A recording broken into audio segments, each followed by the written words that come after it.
self-serving, persuasive talkers of everything and nothing. We are Conversation Con Artists. What's going on, people? It's your boy, Mr. On Point. And I'm tired. Also known as Calamity Red. We are Conversation Con Artists, back for another fantastic episode. You can find me on Instagram and Twitter at Mr. MISTER_on point. And I can be found at red_calamity. Also, we are still doing the listener letter portion of the show. So if you have a question you would like for us to answer on the show, you can send it to our Gmail account, which is conversationconartist@gmail.com, or you can find us on Facebook, Conversation Con Artists, and send it to us that way. You know what? You niggas, soon as we ain't had a contest going no more, nothing. No, it's all good.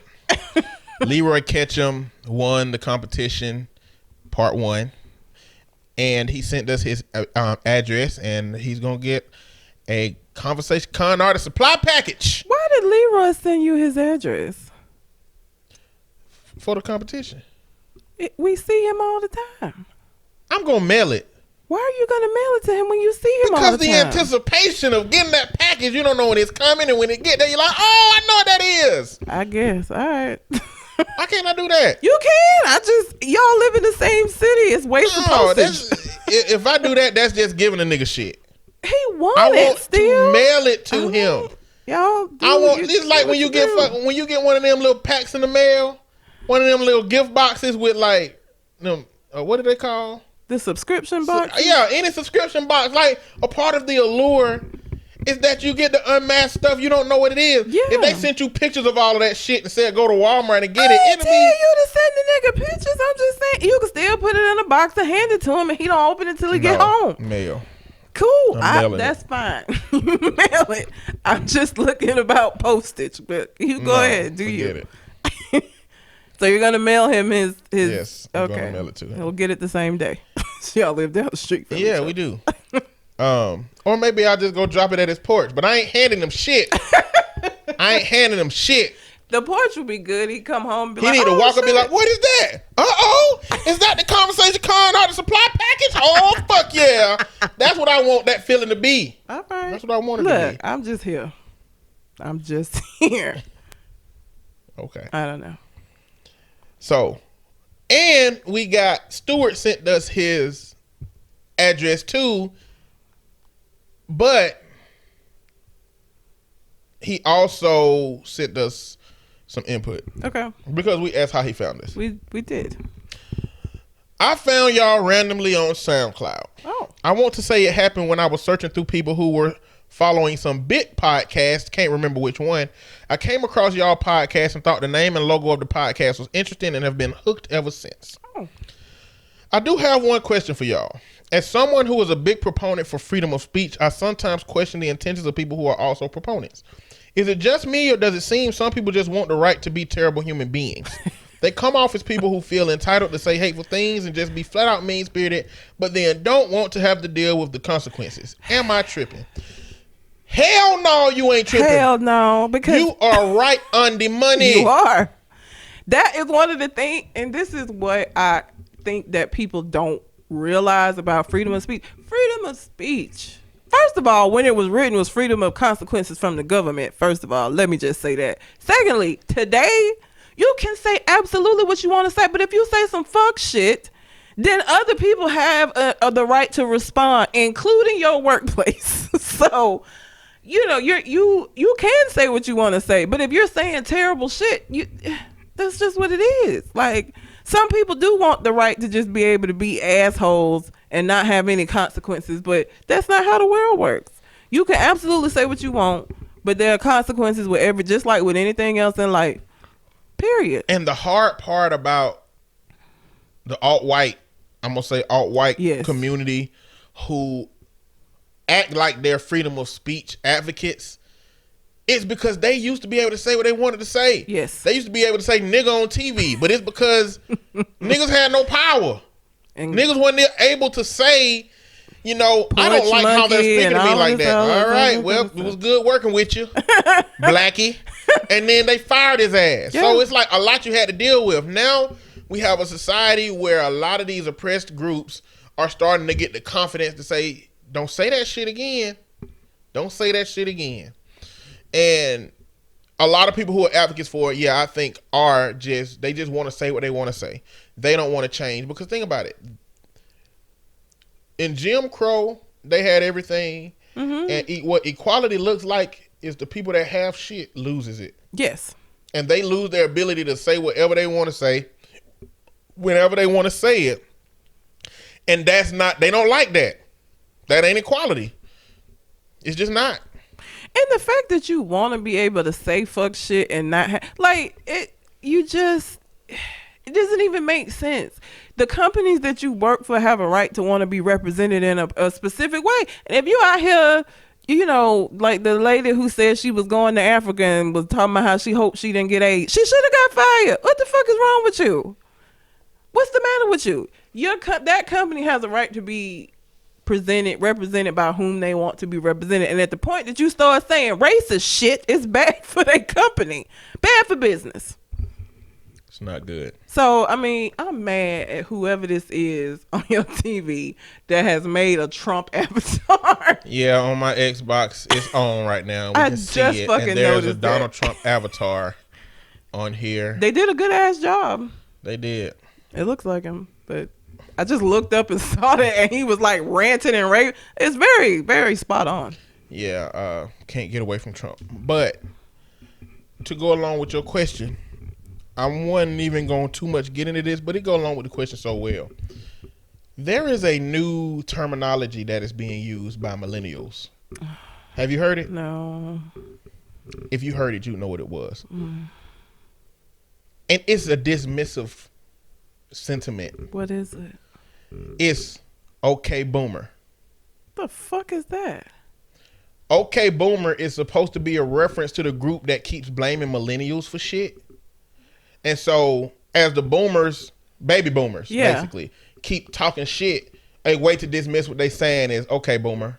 And that shit has taken the fuck off. Like, it's articles on this shit. This shit's on TV. A woman said this shit in a Congress hearing. It was a young woman. She was, somebody started a heckle and she was like, okay, boomer, and just kept going right into what she was doing. But then, just like viral shit take off. What the fuck are we considered to be? We millennials.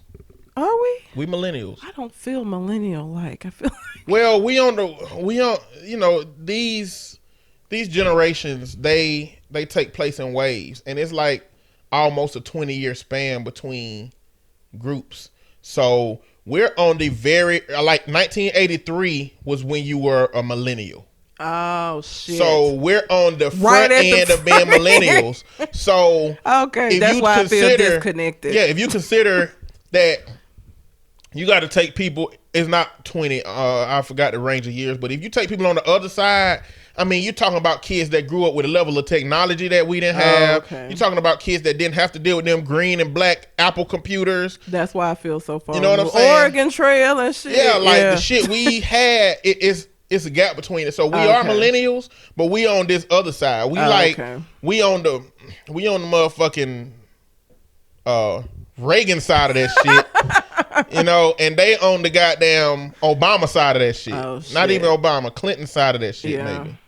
So with policy and with shifts in our economy and shifts in our society, that's how it feels different to be the kind of millennial that they responding to. Versus what they are versus what we are. You know what I'm saying? I just was wondering, because I'm like, I hear people say that I am, and I'm always like, I don't feel like no fucking millennial, but so because I'm at the front end. Yeah, you're on the front end. Like, it's a lot of motherfuckers that's like, when the war happened for baby boomers to come out, it's a lot of motherfuckers that ain't proponents of the war that was just born way later before that next generation that get called boomers too, even though they ain't on that shit. Yeah. So it's like that generational merge when it comes to that. But okay, boom. So I read an HR request because the young people in the office started saying okay boomer, and the older people made a request to make that something you can't say in the office. I can see why. I know you can see why, but these same boomers are the motherfuckers that's been using millennials to degrade the people that's younger than them for no matter how long. And millennials ain't went to the fucking HR to say stop calling us that. Millennials been taking it, but as soon as this word come out in 2 weeks, it's HR request of don't say this. So the same people that are proponents of freedom of speech don't want shit they don't like being said. You can hear that shit with the Republican Party all day, especially right now with them defending Trump with all of this bullshit. No, they keep saying Trump can say what he want as in freedom of speech, but they don't want to address the problematic shit he say. Yes. It's like you're okay with the freedom of speech, but you don't want to take accountability and responsibility for bullshit that's being said. But you ain't really a supporter of freedom of speech. You support them of what you want to say. And if somebody don't like what you're saying because you're saying it, then you get mad at them and shit. So you right on the money, Big Stu, with that. You are not tripping. And I'm a big proponent of freedom of speech too. But there has to be boundaries. And I mean, there has to be limits. Like if a dude who is the world's biggest advocate of freedom of speech, and I go up to him and call his mama a fat sloppy bitch, that motherfucker ain't gonna say, damn, your freedom of speech offended me, but goddamn it, it's free. You can say that shit if you want to. That nigga gonna be ready to fucking go at my ass. Yes, he is. You know 100%. What I'm saying? So it's like, what is freedom of speech? We got to define what freedom of speech is. To me, freedom of speech is freedom of the consequences from government. That's what it meant. That's freedom of speech. That's the part that people leave out. But that is what the original intent of that was. Freedom of, for the government to not be able to punish you for speaking out against some shit that they was doing. It was never intended for you to just be out here saying bullshit and people just have to take it. That's not how that works. And I've known this for some time, but I'm going to tell you the most massive moment that I realized Republicans that advocate for freedom of speech is fucking bullshit is Colin Kaepernick. Oh, yeah. Because Colin Kaepernick had a peaceful ass protest. And he sat on the sidelines. You don't support the troops. And he sat down and they got mad about that. Okay. Then he collaborated with a member of the military on the best way to protest. And he said, take a knee. And he took a knee, still being respectful to the people that y'all are claiming that he's disrespecting. So what happened was the NFL was like, look, we ain't finna do shit. It is what it is. The way that I realized that freedom of speech they didn't give a fuck about the freedom of speech is that they went after the NFL for not doing something about it. They went after the NFL saying that, because they say shit like those are private employers and they can make a decision, and then they'll say shit like, but they ain't patriots and the NFL should do something about it. Bro, when that shit went down, I was like, these niggas don't believe in free speech. They just believe in the speech that they want. And that's bullshit. That ain't freedom of speech. But, you know, I mean, I don't know what else we're supposed to expect right now. Our politics are so partisan on the Democrats and on the Republicans that, I mean, it's such a big-ass, wide-ass gap in between them. It's really even hard to point out the fucking moderates right now as it pertains. It's hard to find the left-leaning conservatives and the right-leaning Democrats. As far as the mainstream politicians go, that shit is wild to me right now. But that being said, I appreciate you, Big Stu, for sending us the letter, sending us your address. You'll get something from me whenever you get it. It's probably going to be a combination of electronics, candle-related stuff, food. It can be a number of things, man. I don't know what your interests are. I know what Leroy Ketchum's interests are, but, you know, y'all gonna get what you get. All right. Before we move out of this part, since we didn't have that many letters, you know, I started my new job. Okay. And it's always interesting to me, different office politics. So I'm a new person in this new office, and I'm learning the office politics. And I'm an apathetic ass bitch, okay? I am. I don't really give a fuck. I'm gonna do what I'm gonna do. I'm gonna do it to the best of my ability. If you tell me that I'm doing something incorrectly or you want me to do it a different way, you know what I'm saying? Like I don't care, because I have friends. Like I'm not one of those. I hate when I hear offices say we're a family. No, the fuck we're not. Y'all are my coworkers. I have a family and I have a friend group, and y'all niggas ain't neither one of those. I hate that shit. You're not my family. I don't look at work as family. This is work. That is family. Anyhow. Just learning the office politics has just been very funny. I was there like 2 days, and already had people coming to complain about the supervisor that we have, and I'm just like, bitch, let me find out. Like, let me just see. Okay, my experience might be different. And what I've learned is that the very first person that came to me complaining about the supervisor, I don't really like her very much. Because she's a whiny ass bitch.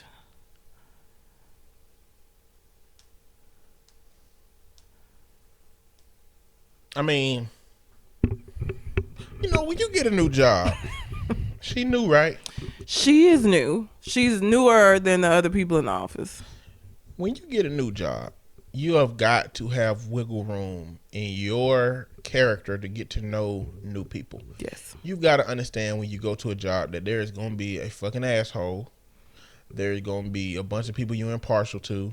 There's going to be some people that bring their emotions to work. So they cool sometimes, but when they haven't fucked up life, they ain't cool.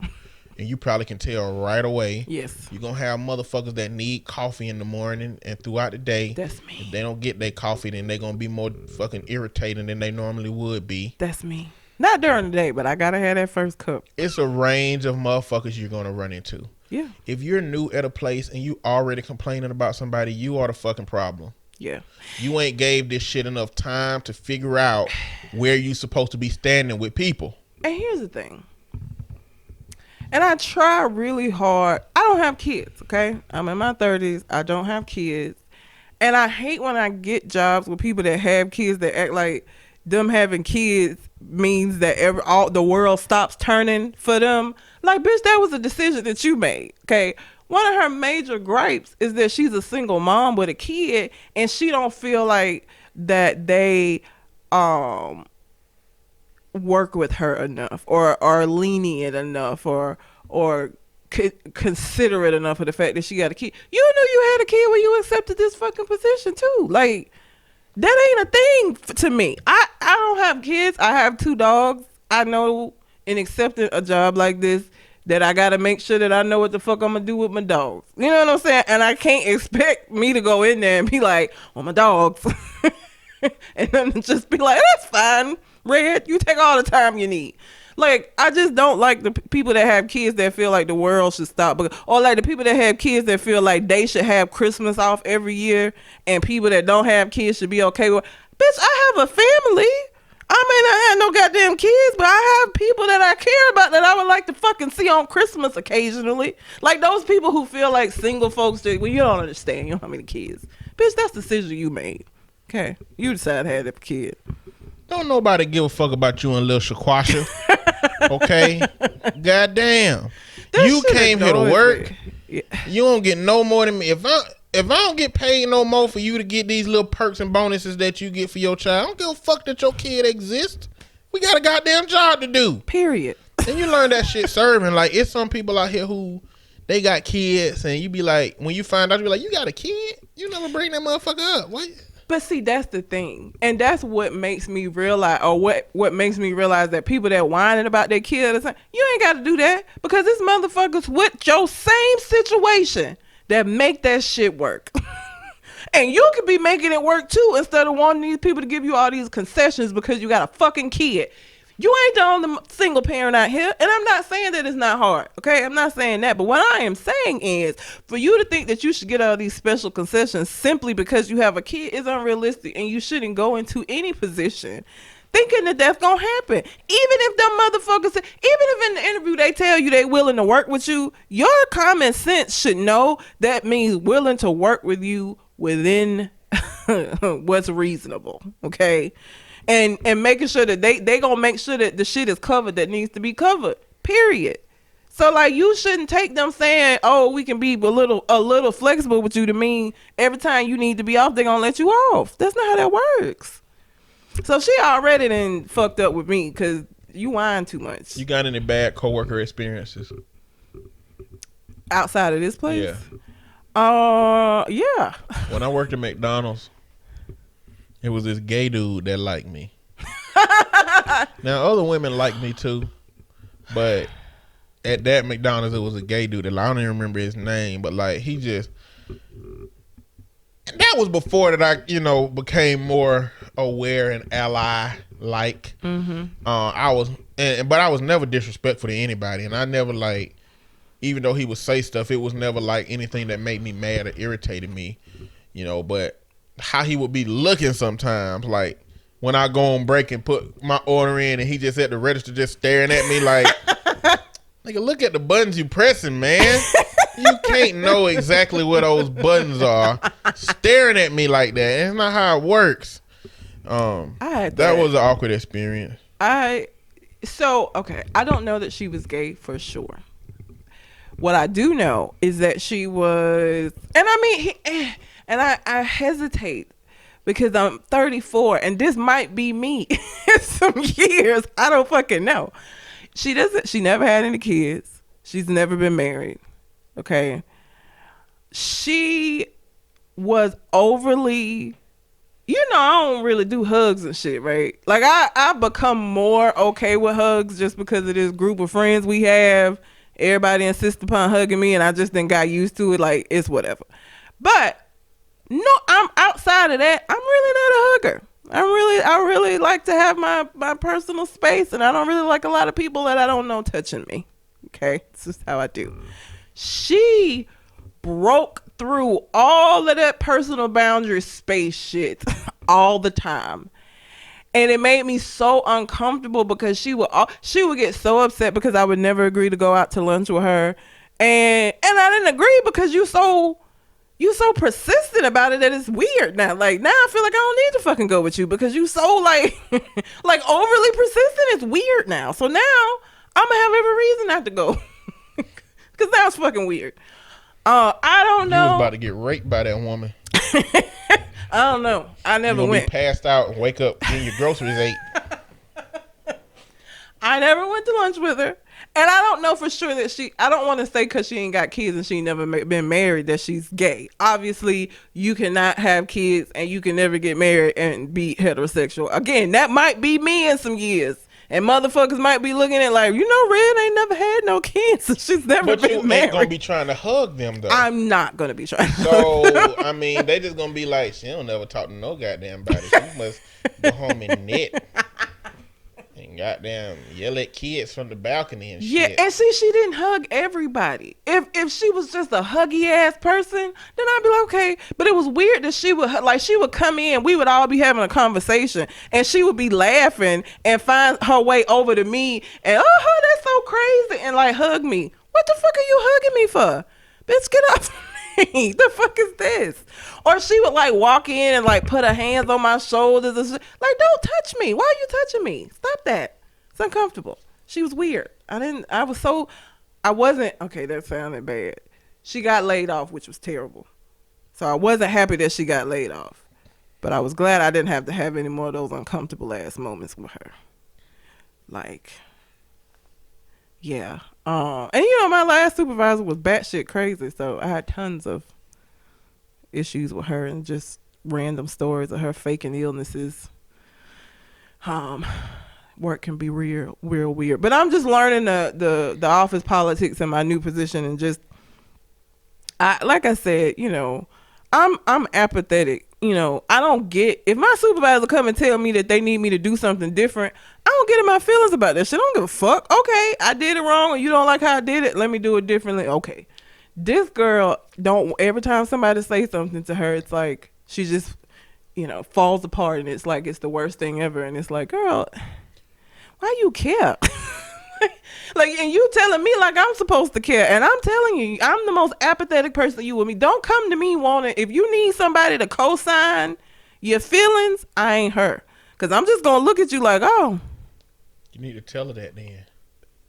She'll learn. No, she ain't gonna learn.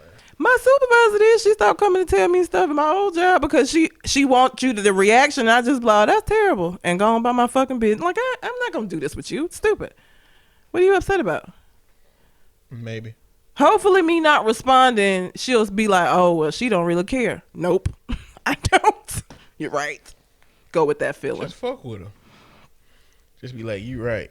You should smoke some crack when you go. Shit'll make you feel better. I'm not gonna do that because if she actually smoke crack, I'm gonna feel bad for the child. I'm not gonna be involved. She does have a kid that she's the sole provider. Probably for. already beating that child within the inch of their life. She's probably not, so. Hopefully not in the field that we work in. 70% of the black goddamn population beating their kids to sleep because of the fucking spell-a-ride spoil a child bullshit. Oh Jesus! How you gonna spell-a-ride spoil a child and train a child in the way that they go to so that they don't depart? Training is different than beating their ass.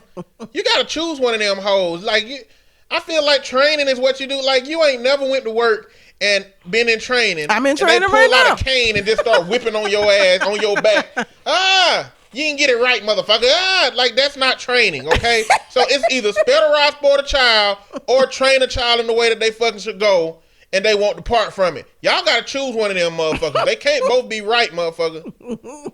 These hoes are mutually exhaustive. They can't exist together. How has your week been? My week was cool. I mean, same shit, new toilet. All right. The toilet is the day. I probably said same toilet, new shit. Which shit is just shit. All right. I'm trying to think of something that happened in my week, but nothing really happened in my week. I mean, that's the only thing I just have a very regular, safe life. I mean, I have a safe life. The only thing, I just got a new job. Yeah, to a lot of people, that's a boring ass conversation. Oh, yeah. Because it was just about you got a new job and you don't like one of your coworkers. Yes. Okay. Office politics. This shit ain't got shit on government name days. Yeah, and they weeks and shit. Oh, it ain't got shit on they shit. No. I live a very, very mundane life, and I like it that way. I want the most that I have to deal with is a coworker that I figured out that I don't like. That's what I'm saying. I'm cool with it. Most of my stress comes from the shit my clients going through. My stress don't come from shit I'm going through most of the time. I mean, I had a bad day this week because of something happened to one of my kids on my caseload. That wasn't my anger. I'm just mad with some of these systems and some of these parents. Yeah, some of these parents don't be shit. But that's where my frustration came from this week. Well, if y'all have a question you would like for us to answer on the show, you can send it to our Gmail account, which is conversationconartist@gmail.com, or you can find us on Facebook, Conversation Con Artist, and send it to us that way. MAGA Challenge. Okay. Have you heard about it? What is it? The MAGA Challenge is apparently this hashtag that's going around where people are creating raps about making America great again and Trump. And somehow he has gotten a hold of the fact that this is going on. And so now he's saying whoever wins the challenge, he's going to invite to the White House so they can meet him. When I tell you these raps, well, let me not say that. Most of the raps by the white kids, because there are black kids that are doing this as well, because there are black supporters of Trump. The white kids that are doing it sound terrible. I actually showed you one. Well, let me tell you, I wish that we could have recorded his initial reaction. When I tell you he was so mad and so disgusted by the fact that she was off beat. She ain't never heard rap. I don't know maybe. I don't know. She couldn't have heard. I don't think she done heard music. Ever. Any music. But she definitely ain't heard things that work on a beat. He was so upset and so disgusted. But then he was equally disgusted by this black guy that I played who had it that he was great. He clearly listened to rap. Yes. He had bars. He did. But he had on a fucking Trump hat. He did. Get your coon ass off of this damn phone and shut your ass up. Now, that's not to say that he doesn't have the freedom to be able to voice that opinion, but I have the freedom to say whatever the fuck I want to say about his punk ass in that regard, making me bob my head to that bullshit. Yeah, that's what he was really upset about, is the fact that he was bobbing his head to it. I gotta play the white girl, because they're gonna want to hear the white girl. Yeah, you gotta play another one. If you're gonna play the white girl, you gotta play the one after that. Fine. I'm a MAGA kid. I'm a MAGA kid. I'm here to blow the liberals' lid. School shootings, pedophiles, and vaccines. Today it is really hard to be a teen. Now listen up, Greta. This message is for you. We are warriors of God, and we're praying for you. How dare you? How dare you spread fear with your ego? But the truth is where we go. Our human rights come from God, not government. Brainwashed puppet, you were sent. You liberals act really strange, but MAGA kids are now in the game. Unity and peace is our prize. We hold our president way up high.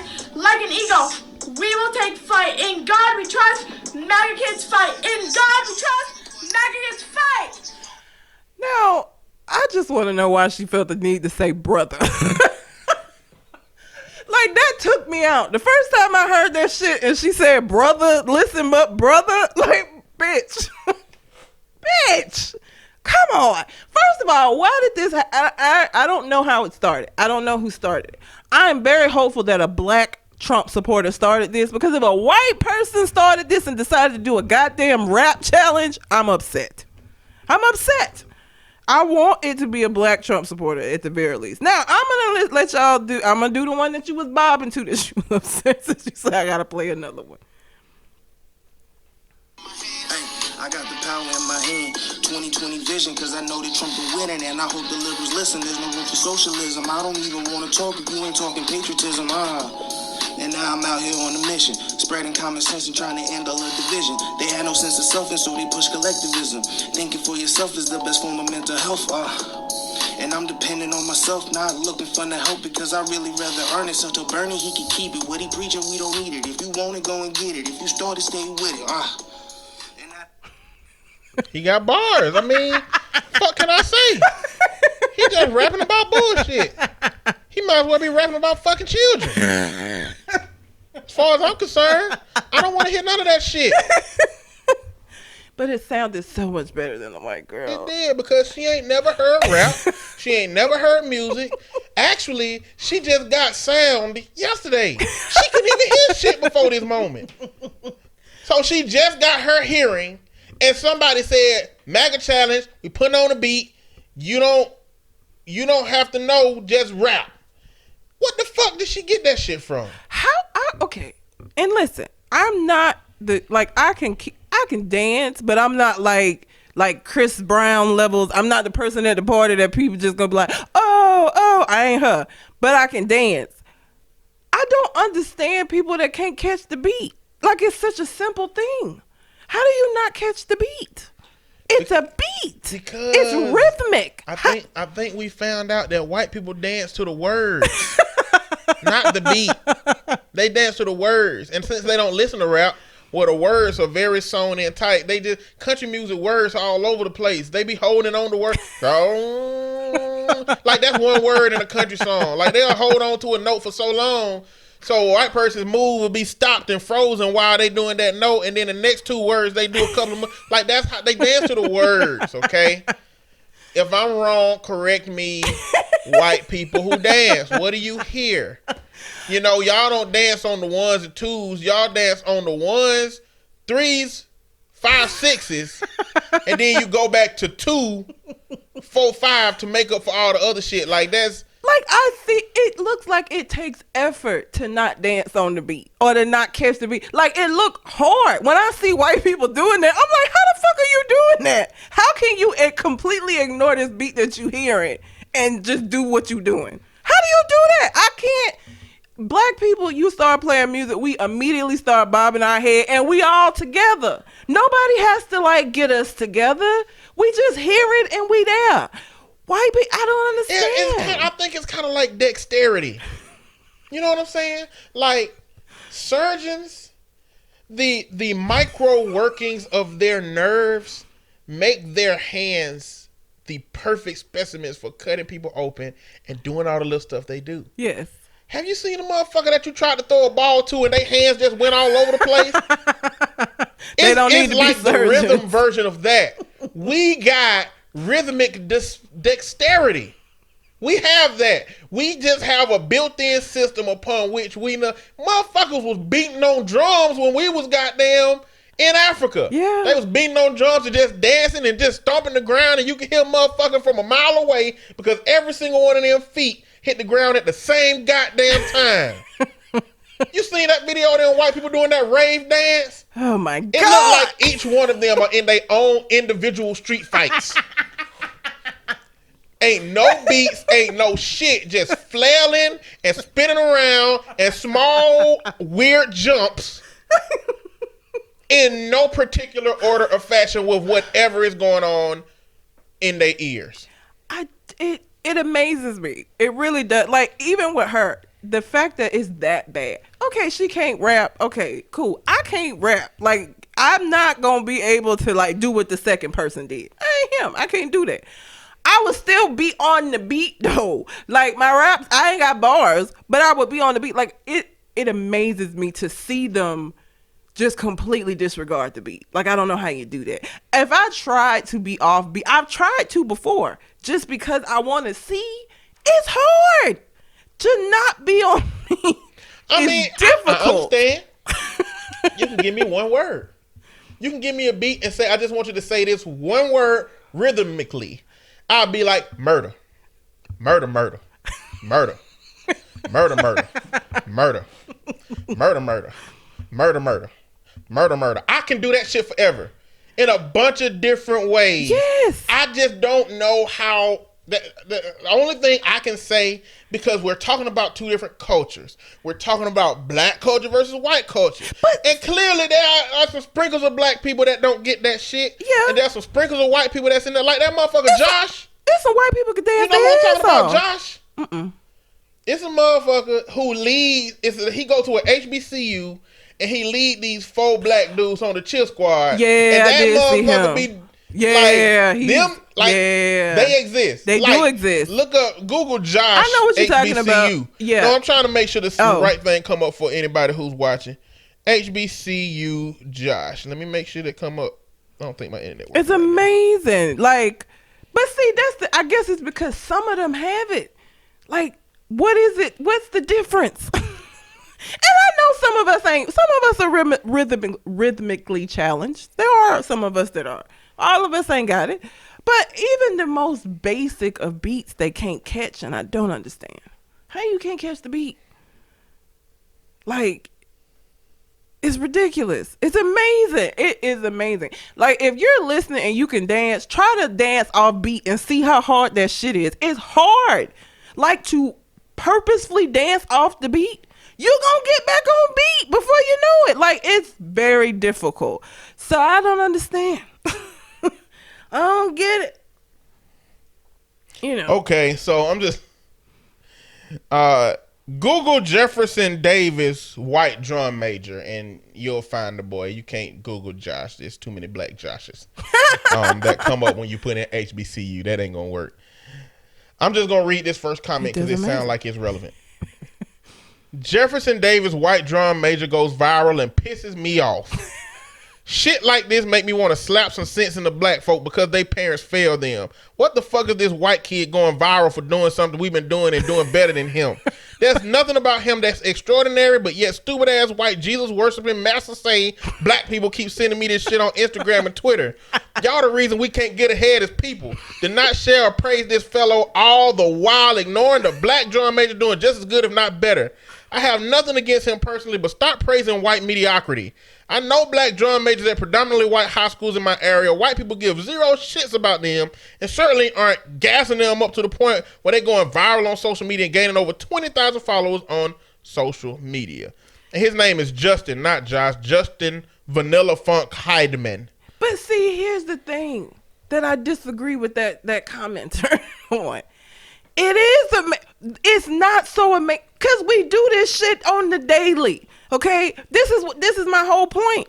The fact that it's so difficult for them when we see one that do this shit is like, what the fuck? Look at him go. They're usually way off the fuck the beat. He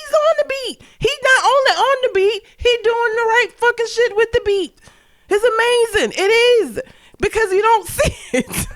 And to be fair, he's better than them motherfuckers around him. Let me just say that, okay? If you watch one of his videos, he better than them. But we call it white mediocrity, but it's only white mediocrity in comparison to black. Yes. I hate when I see like people the Jesus of dancing for white people. He's the regular motherfucker of dancing to black people. Yes. Don't get me wrong. But if we look at the context of what white people are capable of and look at him, he's different. And that's why I hate when I hear people do that. Like when they get upset at black folks for being amazed or like look at this shit. The reason why we do that is because it don't happen. Because most of the time it's bitches off the beat like old girl. They can't find the beat. When we see that, and I'm certain that people who enjoy that man's routines are sharing black folk dancing too. I mean, I share black people dancing all the damn time. Yeah. You know, so I get the sentiment. And a lot of people, like, I do think the phrase "you invited to the cookout" is overused like a motherfucker. It really is. Ain't no cookout. Number one, it's metaphorical. And why are you saying that this white person that do this, like it's this white girl who do like some fucking kid and play shit, and they be like, "Oh, you invited to the cookout." What?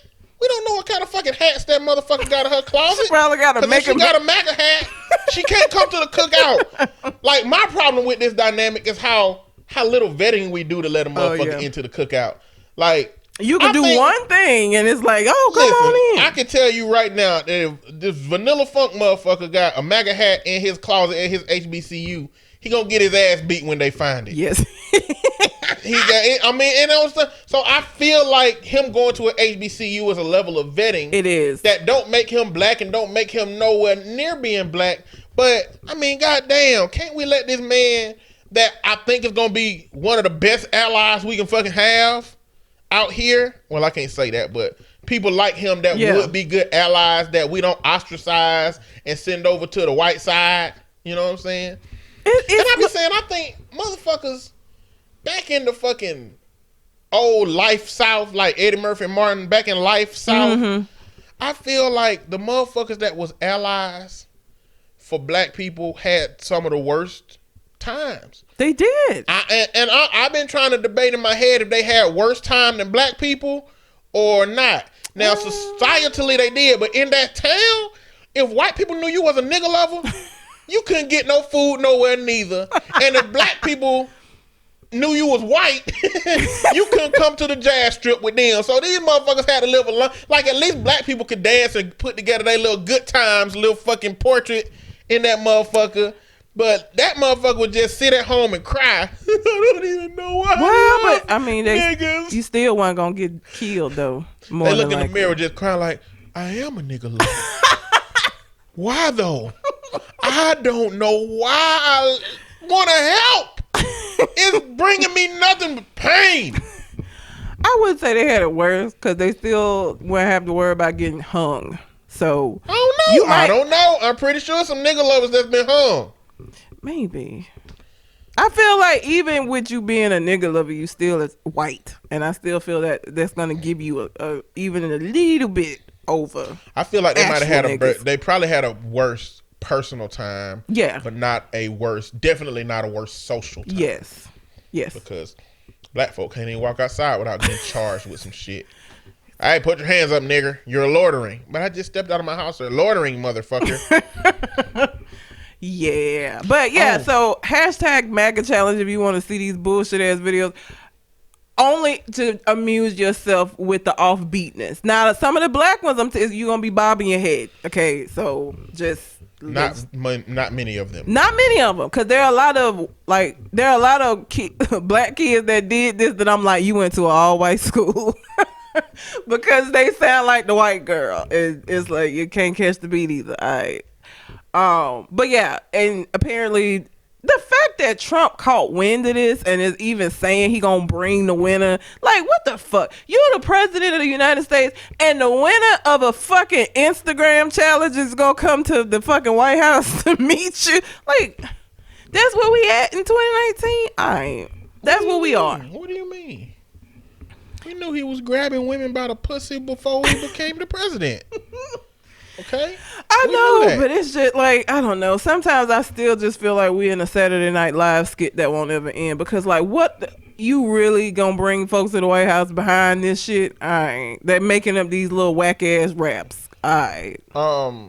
Donald Trump and the Republican Party have made it abundantly clear that Donald Trump can do whatever the hell he want to do. Okay, pretty much. And be honest, bringing a fucking white kid Instagram rapper to the damn White House is some of the most tamest shit that I don't approve of. No, it is tame, but it's just like it's just ridiculous. Can you imagine if Obama did this? Not even just Obama. Can you imagine if Bush had did this? You know what? To be honest, this gonna be a good ass opportunity for him to find another young, black, relatable person with bars to be a new Silk and fucking Diamond. But I feel like he's gonna bring a white person. I know, but that just means he squandered this opportunity to find one of these black kids that's really spitting out here. Like, I feel like the winner of this challenge is gonna be old girl. Trump supporters are not smart. No. Like, all out, balls out Trump supporters are not smart people. You can't be. You're willing to overlook a lot of shit. A lot of people that voted for Trump are single issue voters. Meaning, a lot of them raps had shit about Save the Babies. I can't tell you how many Save the Baby lines I heard listening to them fucking things.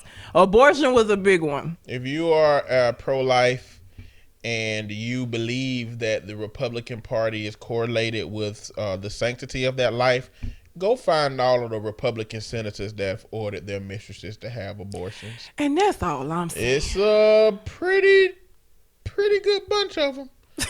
I'm pretty sure Trump probably ain't had women getting no abortions. He probably just went and straight punched them in the stomach. I feel like Trump probably wouldn't punch him in the stomach. He probably get Rudy Giuliani he get somebody else to do it. Or whatever the equivalent to Rudy. It's always a Rudy Giuliani in a nigga like Trump life. He probably got whoever that was to punch him in the stomach. And now mind you, he didn't tell him to punch him in the stomach, because that's not what Trump do. Trump would be like, man, her stomach is starting to look like something. If she bumped it, that'll be real fucked up. That Trump say shit like that, and motherfuckers around him be like, okay, I'm gonna punch you in the stomach for you, my boy. They don't say that out loud. They say that to themselves. And then her stomach just be punched, and they be at the hospital. They look at each other and wink, and that shit be over. That's how that shit work.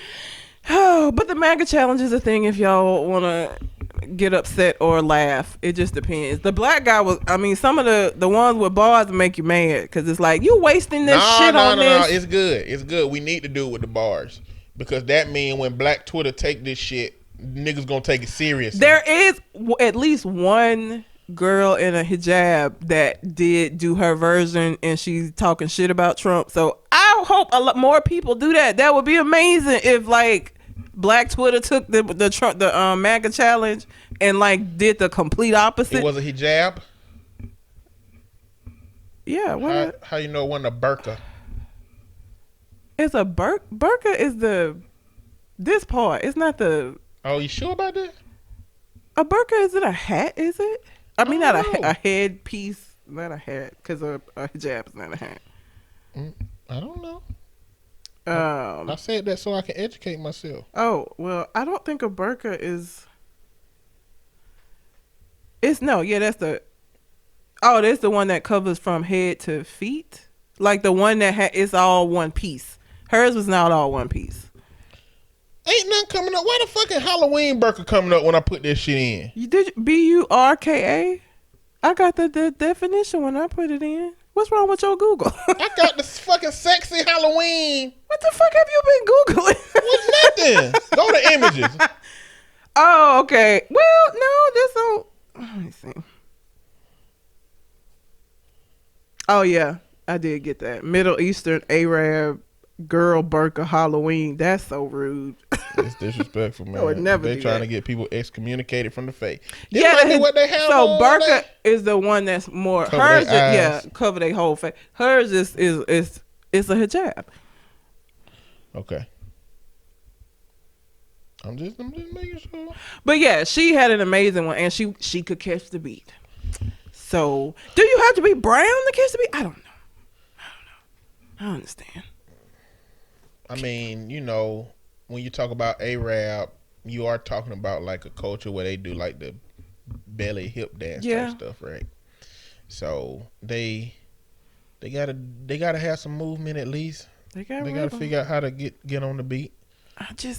I'm telling you, for me, if you listen and you can even slightly dance, play a song right now and try to dance off beat. It's hard.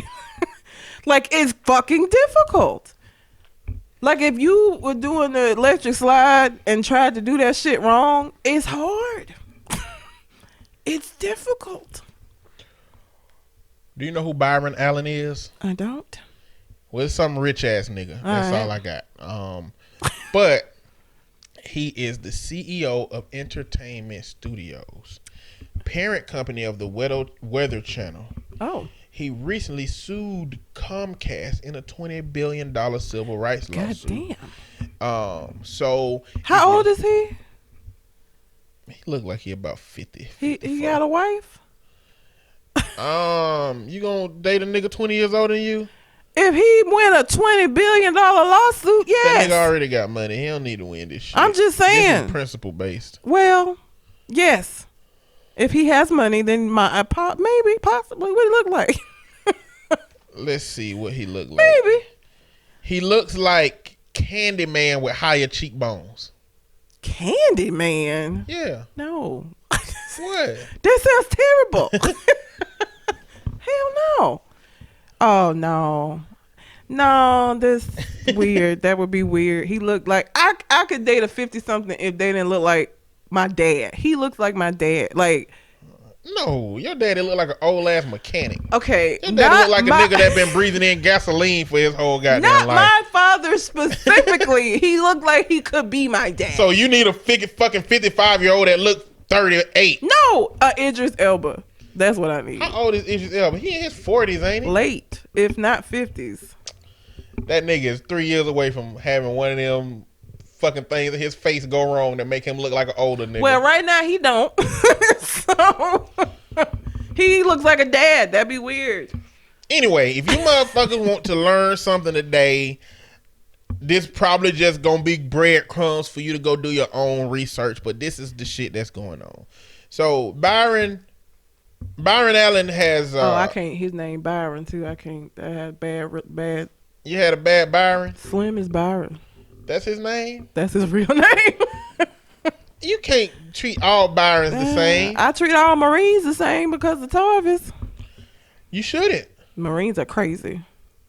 I've dated more Marines than him, and they all been crazy. So I just. Of course, they fucking chose to be Marines. Them niggas ain't screwed on tight. They don't got nothing to live for. That might be a little far. What you mean? Marines don't become Marines because they want to get out and go have a regular life.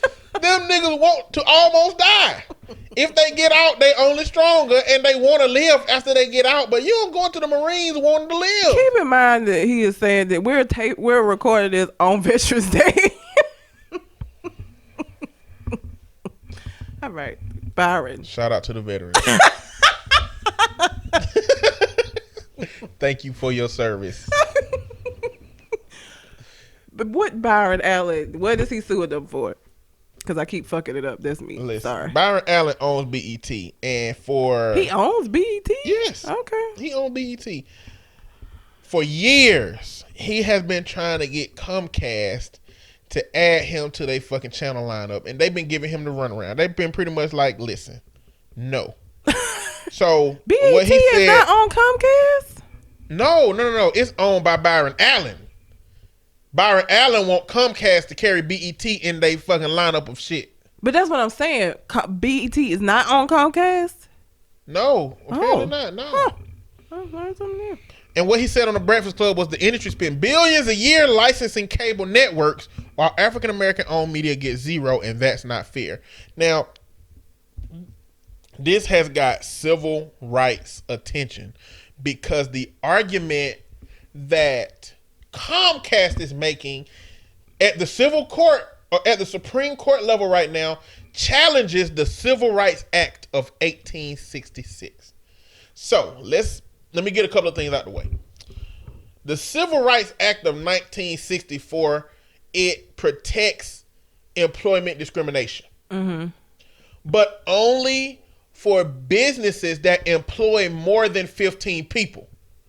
For businesses that are small, that employ less than 15 people, the Civil Rights Act of 1866 is how they file discrimination charges against somebody.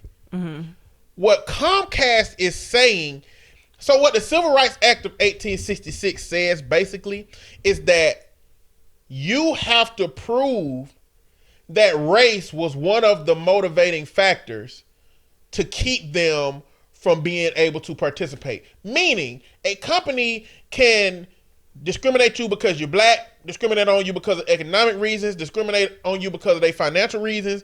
They can discriminate amongst all these things. If you prove that race was amongst them, you got a case on your hands. Comcast is saying that they want that person who is claiming to be racially discriminated against, that them being black was 100% of the reason that they were discriminated against, versus race being amidst a bunch of other factors.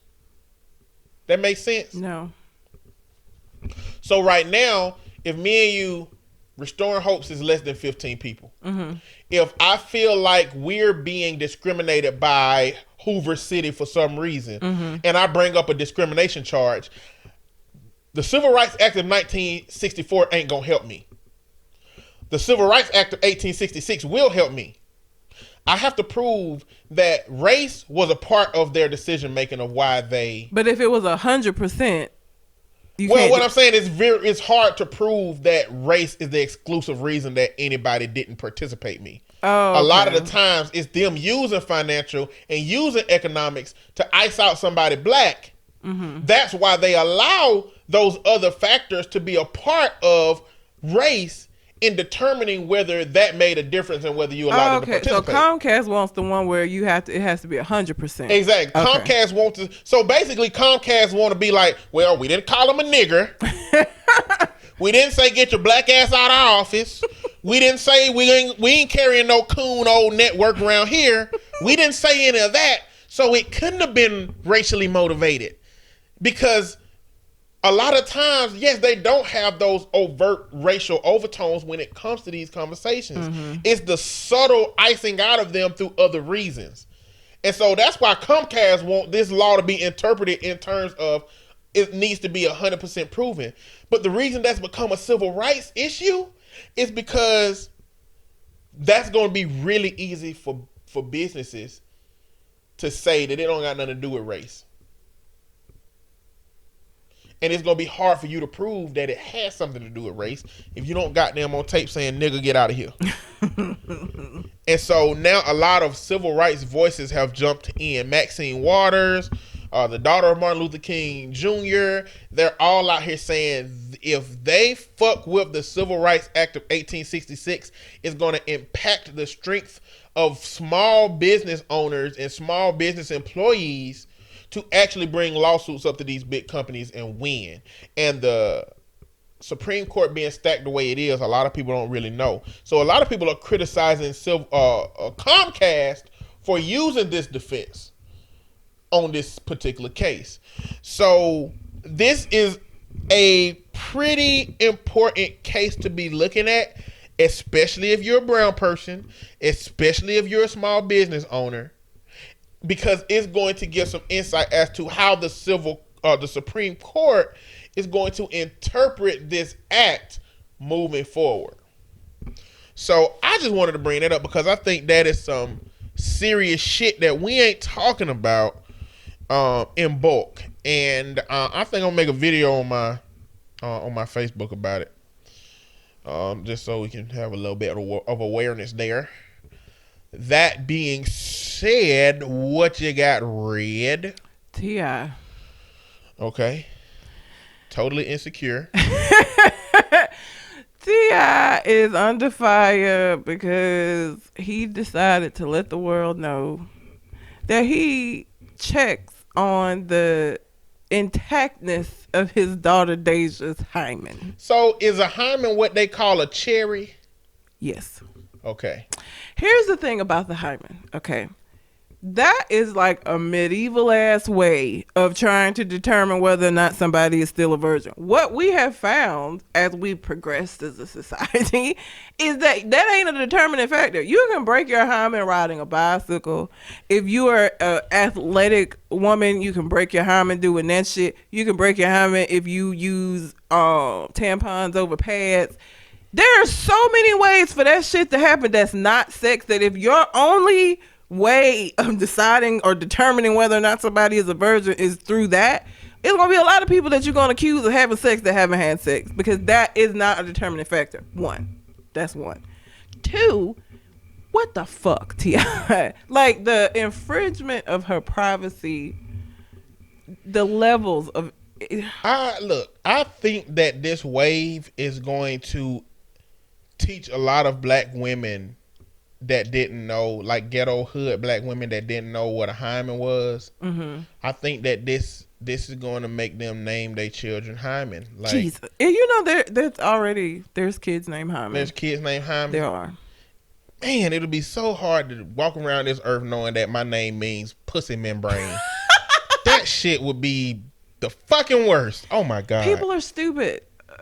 And they don't look into words. And so it's, oh, that sound cute, girl. Hymen. Okay. Anyhow. So of course people got upset. He said this on a podcast, I believe. In the podcast, they pulled that shit because people were so upset about it. And it just, first of all, there is this double standard, and I can say this conclusively as a woman that grew up in a family of boys. I have 3 brothers. I don't have any sisters.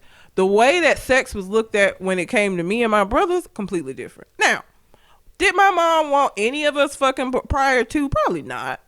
But I was the one that it was drilled into, or that it was made a big deal about. I skipped school with my boyfriend when I was 15 or 16. My dad is still mad at me. Did he hit the cheeks? Not that day. Okay. Yeah. But he did at some point. He did at some point. Okay. My dad is still mad at me. I'm 34 years old. He is still mad. And the way that I know this is I got my master's degree. And my parents came to my graduation. And my dad, I was like, why is he come? Because he didn't come to my undergrad graduation. Like, he just, whatever. So he came, had an attitude the whole fucking day. I'm like, the fuck, nigga? Nobody told you to come. So they go home. My mom calls me back and says that on their way home, he looked at her and said, I just can't forgive her for that time that she skipped school with that boy. Keep in mind, I was in my late 20s, early 30s at this time. He's still mad about this shit.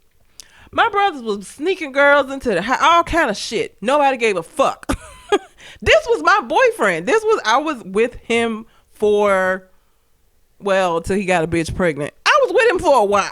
Would have been with him past that had he not gotten a bitch pregnant. We'd have been together probably longer than that. But because I was his daughter, it was a whole ass problem.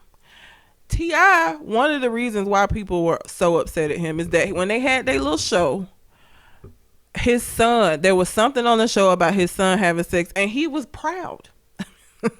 He was happy for him. He was a proud dad in that moment. But because his daughter is a daughter, it's different, or he's looking at it different. And just listen, any woman that is listening to this that sees a gynecologist regularly, and I hope everyone that's listening to this does, you need to go at least once a year. It is already a really embarrassing, uncomfortable thing to do. Okay, when you have to go to these appointments, you have to get butt ass naked, sit in a chair with your legs in a stirrup, spread eagle, while they shine a flashlight up there, while she try to have a conversation with you.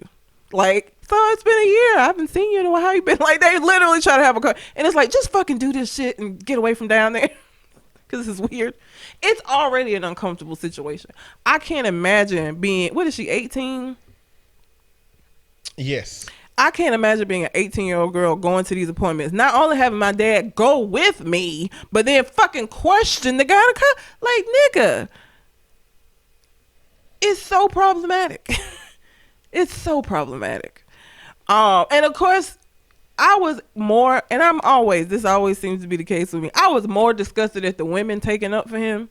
That I expect niggas, like ignorant ass niggas that had the same kind of mentality that he does, to be like, ain't nothing wrong with that. But the women that were co-signing it, and the women that were saying he's just a caring father, I want to punch them holes in their vagina. Just a caring father, huh? Yeah. He's just a caring old father. That is not being a caring father. Being a caring father is making sure that you had conversations with her about safe sex, having conversations with her about what dating should and should not look like. Problem with T.I. is T.I. has done, this isn't Tiny's daughter, but all his kids have seen him do their moms like shit, okay? So even if he had conversations with them about what dating should look like, he don't practice it, okay? Been out here hoeing around on all of these women. So the fact, like, that's what parenting is. Parenting is not policing her body or attempting to police it through whether or not her hymen is still intact. That's not parenting. That's not. T.I. is motivated by fear. He is afraid that his daughter is going to be treated in the same way that he treated women.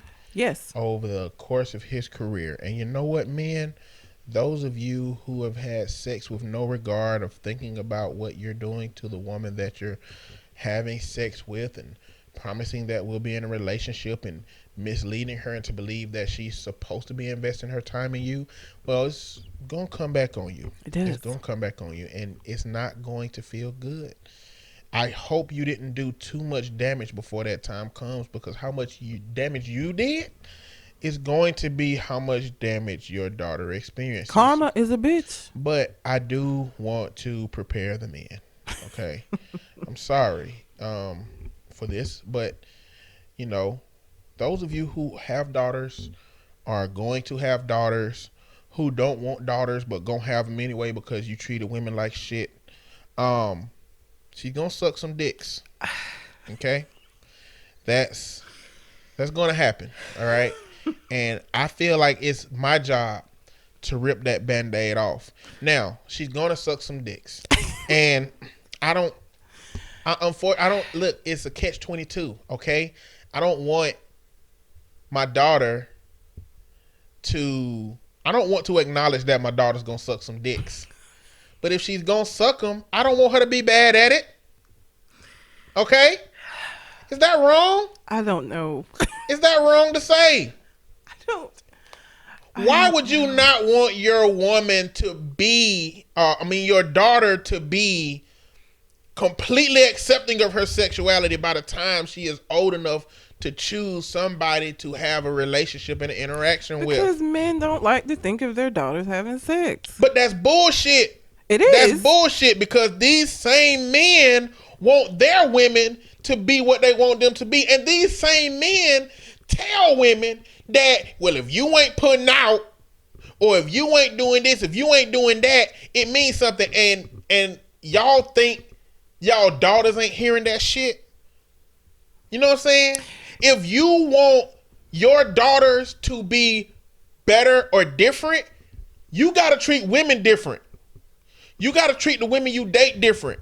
You got to challenge men who give women these irrational expectations. We are the reason that women are going to Colombia and sticking pipes in their ass and hit the pedal on it and just fill it all up. Fill it all up until my ass is oddly misshapen and lean all the way back over my fucking thighs. I want that much. That's what the men like. I'm just gonna put that in some pants, and it's gonna look good when it's in some pants. But when it's out of the pants, they don't know it's gonna look like cottage cheese. And when they hit it from the back, some popping might happen. They don't know that yet, but I just want to get them in there. We are the reason that women are doing this shit. Oh, fuck. If you don't want your daughter having sex when she is 16, how about not encouraging your fucking son to be having sex? And not giving him a little fucking nudge when he has sex. Like, there's cultural change that needs to take place. And going into the doctor's office and monitoring your daughter's hymen ain't it, but I'm not done with my lesson. She's gonna suck some dicks. Okay? And Hopefully she don't let him skeet in her face. Mess a little eyelashes up, you know, when the eyelash kind of start falling off because it's not supposed to have juice on it, loose juice. Or maybe he grabbing the back of her head and hitting her with that, where she be like, rock, rock, rock, rock, that shit right there. If you raise your daughter right, maybe you can avoid those things, but she's sucking some dicks, fellas, okay? Maybe with the lessons you teach your daughter, she can discern who the best person to put her in a 4-point stance will be. Maybe. If you don't do a good job at teaching her the character traits that you feel she needs to discern who she puts in her life and to have somebody that values who she is, then you're going to have her set up to have 3 dudes back to back butt naked waiting for the 4-point stance while she looking back.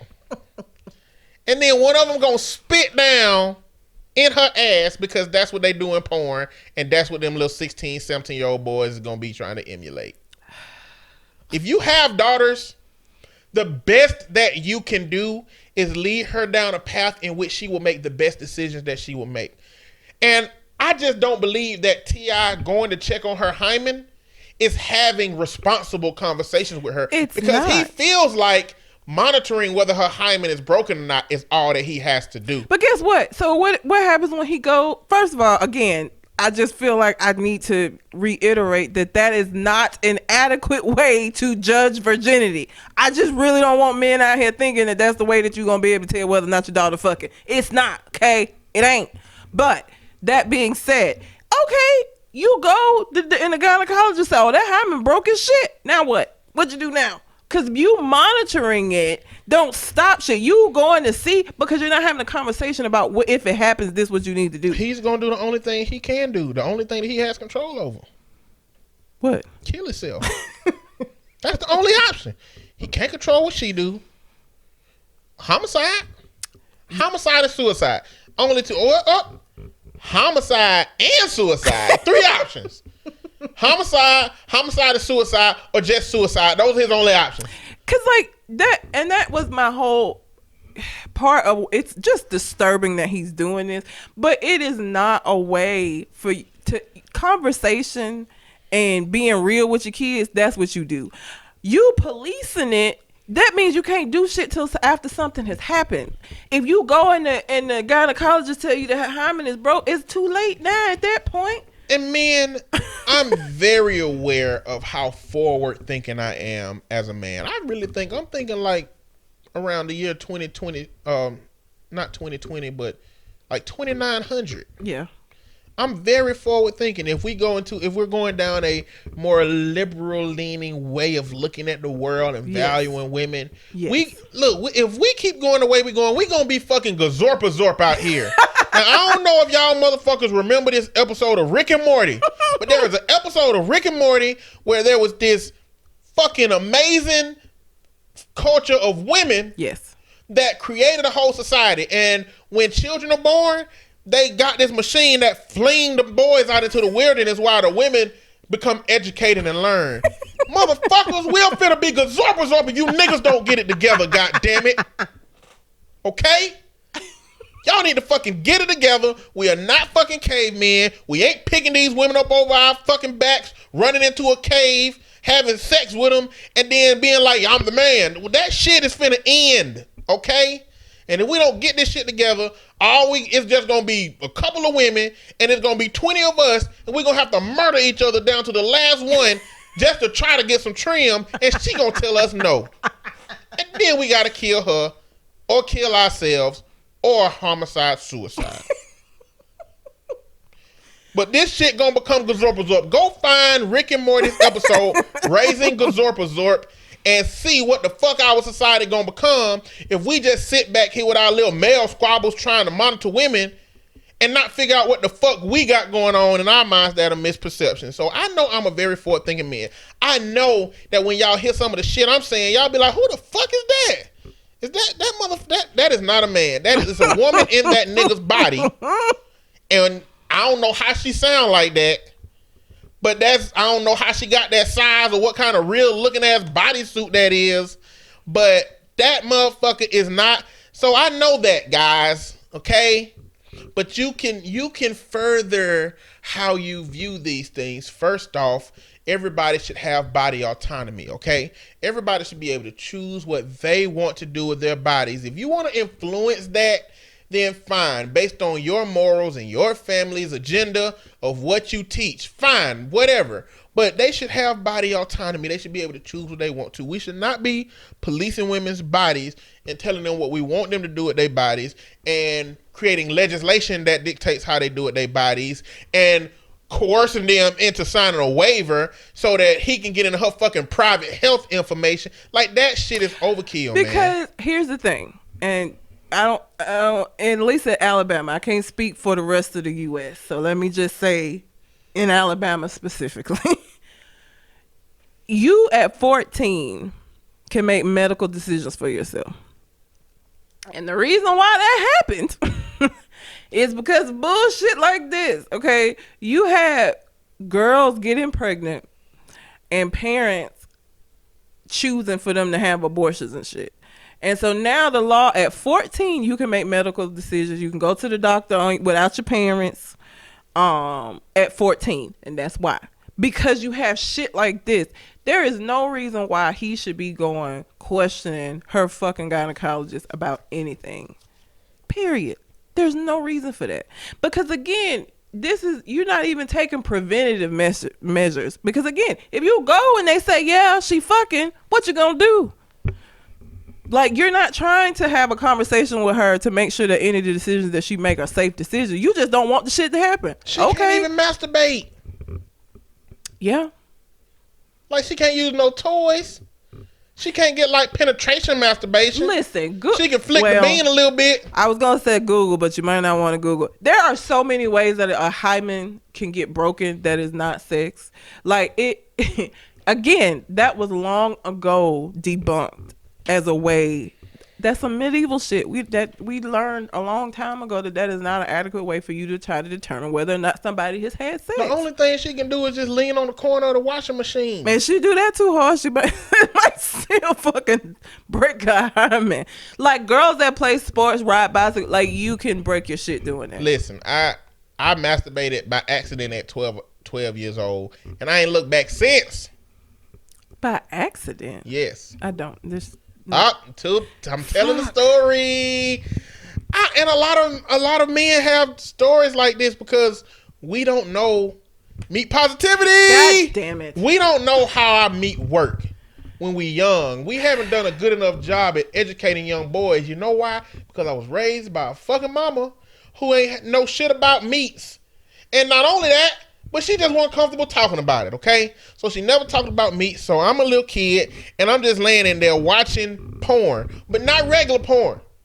If you remember, there used to be on basic cable, there used to be these channels that they used to blank out by fuzzy lines. See, these days, if you go to the HBO app, it just, when you try to log in, it just say, okay, you don't have an account here. You can't watch HBO. But back in the day, they used to have these fuzzy channels that HBO used to be hidden behind. Yes. So it's just like, you can kind of see what's going on behind the fuzz, but not for real. Now, when you're watching a movie like Die Hard, clearly you can't see the fuzz. But see, when you're watching porn, you're going to see a titty, or you're going to see a booty cheek, or you're going to see all of that at some point. And then sometimes the fuzz just kind of go away a little bit. You be like, ooh, one time that shit was clear. Like, once, I don't know what happened. I don't know who got fired at the station, but that shit was just playing regular. I was like, oh, a parent gonna fuck this up. Somebody gonna call and be like, my God, this porn was on my child's television. But I was watching it, and you know, when you're watching porn, you're a boy, you can't really control your blood flow, your meat's hard, and it's just there. And I didn't know anything about masturbation. I just thought you watch porn, your meat get hard, and that's it. So every night I'm watching it, and I go to sleep, and I wake up and go about my day. I watch it, I go to sleep, and I go about my day. Because it's just easy. All you gotta do is turn to channel 99. So I go to channel 99 this one particular day, and I go to sleep. And I guess I had been watching porn for too long because my body I was at the peak. And I pulled the covers up over myself, and it was over.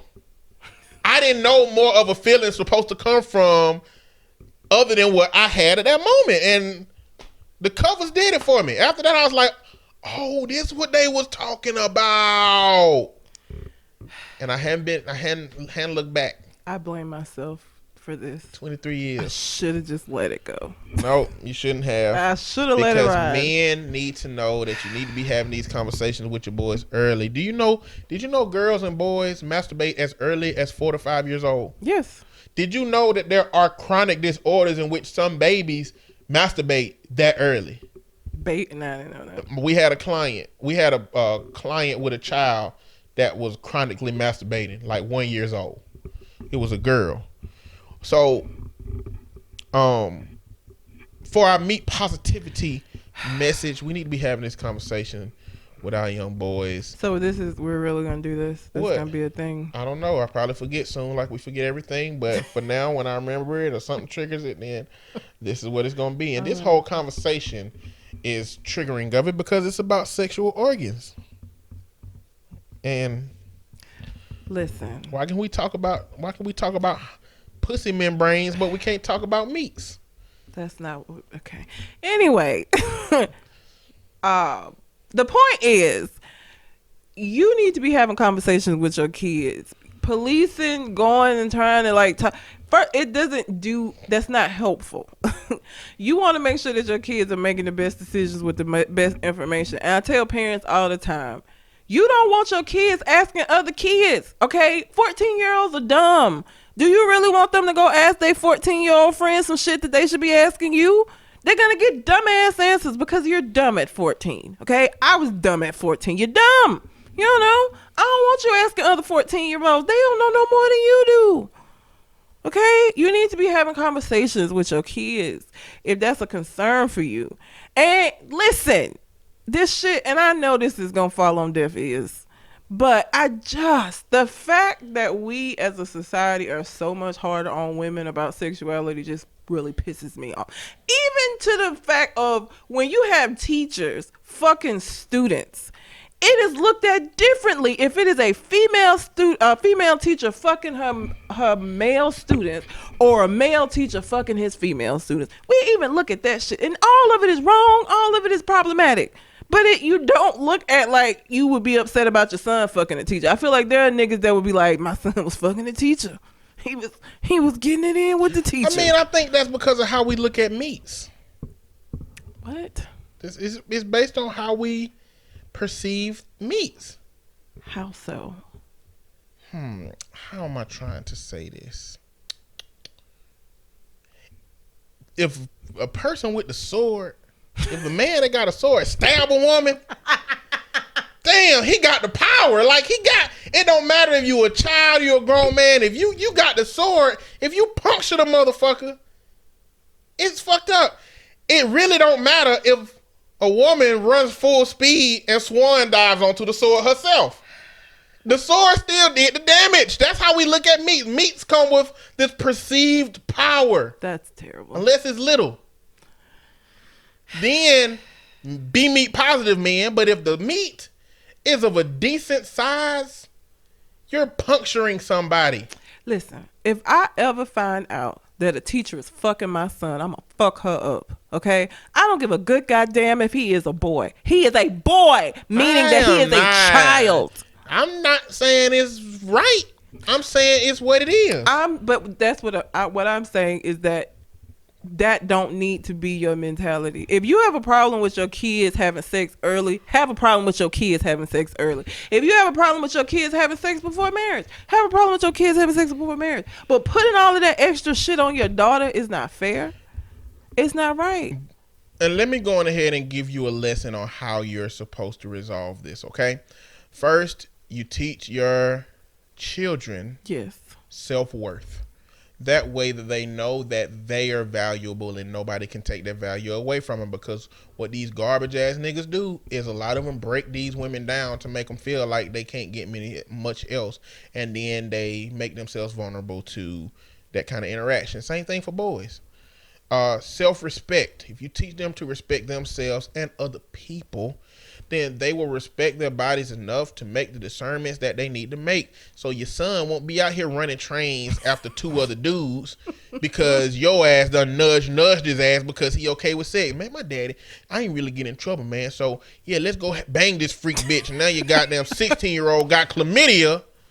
Yep. And you got to have a whole new conversation with him. Discernment. You teach them discernment, not just with people, but with everything. The lessons that kids have to learn about bigger conceptual shit has to start with little bitty discernment. They need to learn how to discern the good between the bad, the big between the little. And you have to understand how to allocate these things to her. Next, family rules. What are the family rules? The family rules need to be some that are congruent with ideas that apply to everybody equally. Monitoring. Now, don't monitor them by taking them to the doctor to get that hymen checked. But when your daughter likes a boy, a lot of people, or your son likes a girl, a lot of people instinct, no, you can't date for 2 years. Well, with them 2 years, they going to be doing shit behind your back. Yes. You need to be taking them on dates together, seeing how she respond to boys, seeing if those boys hold the door. Like, boy, that boy ain't holding no doors open for you. He ain't mind you, that got to be stuff that you do for the women that they see you with, because you the main motherfucker that if you ain't doing that shit, she ain't accepting that shit from somebody else. But if that goes with your sons, because why she talking to you crazy? No, that's what I'm saying. Yeah, all this I'm saying goes for both. But the most important one, and I'm gonna correlate this, men, equality from boys to girls in this dialogue. You have to treat your boys the same way you want your girls to be. You got to respond to your boys the same way you respond to your girls. Because if the goal is that you don't want your children having sex before they're psychologically ready, before they're mentally ready, before they marry, whatever you gonna say is the reason that you're doing whatever you're doing, is because when your son's friends, couple of which like his sister, find out that your daddy don't have a problem with it, they not gonna understand that they ain't supposed to apply that to your daughter and his sister. When all of these boys in our society continues to get them nudges about sex, them same boys is the ones that's gonna be coming after your daughter. We have to be consistent with the messaging. We can't irrationally protect our daughters from the same monsters that we fucking create that's going to pursue them. When you nudging them, who you think they fucking? That's somebody's daughter. Like, you nudging your son for fucking this girl who is somebody's daughter. And then you want to be upset when your daughter is being fucked by somebody's son. It is the same fucking thing. Like, everybody's somebody's daughter. They're somebody's sister. And you know, my cousin dated somebody that was a virgin. But she gave him head probably every single day. Like, mad head. You know, like, I mean, at this That's point, a good point. As a teenage girl, I don't think he's found anybody that does it better than she did. And she had never been penetrated in her life. That's a good point. So, I mean, kids are gonna be kids, and maybe checking her hymen done kept him from being able to see what she doing, but ain't no way to check to see if she got 3 different semens in her stomach at one time. Ain't no way to know if she get butt naked and let them jack off on her. She might be like Aurora Jolie, which is a porn star name dropping, who reportedly was a virgin, but only did anal sex scenes.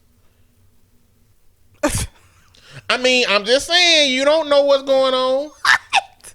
Yeah, I mean, T.I. don't know what her daughter doing. He'd be like, my daddy don't know what's happening, so be gentle with this area, but you can do whatever you want everywhere else. Oh, fuck that nigga. Oh, my God. My gynecologist appointment is tomorrow, too. Disturbing. Well, Mr. P, I just wanted to let you know that your daughter, her hymen is intact, but she has 3 different semens in other parts of her body. Like, what do you do now? Like, okay, was she a virgin? Like, What's the question now? Like, daddy, I didn't have to have sex. Oh, you bitch. You right. I should have been having conversations about you about getting skeeted on too. That's bad. Oh my God! Listen, man. All I'm saying is it ain't as easy as T.I. believes it is. All right, it's not. As big words T.I. use, I think what his academic limitations are on concepts. He just read the dictionary like most niggas that go to prison do. They read the dictionary and they don't know how to use the words in context. They know what the word means. Man, that nigga, he read a whole book of dictionary quotes. He read the whole dictionary and he read a book of quotes. Because he be saying shit like on what's that freestyle Rhythm and Flow? Rhythm and Flow. It's a new show with the judges, Chance the Rapper, Cardi B, and T.I. Mm-hmm. It's actually pretty good. But he said, if you don't cut the mustard, and I'm like, nigga, you ain't heard that shit growing up none. That man went and found a book with that shit in it. You just read when you're in prison. You ain't got nothing else to do. That's why they all come out talking like that. That is why. Because they don't have anything else to do. And they learn the meaning of words, but they don't learn context. And so they just be using these big ass words out of context. Yeah. So, yeah, don't do what T.I. did. If you are, stop it now. That's all I have to say about that.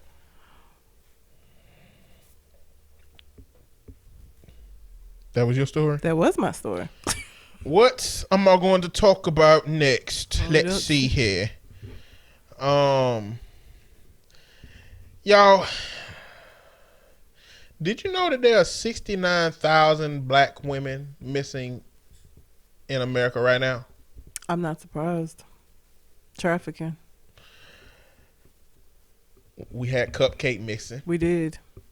Anaya Blanchard has been missing, who is the the daughter of the UFC fighter.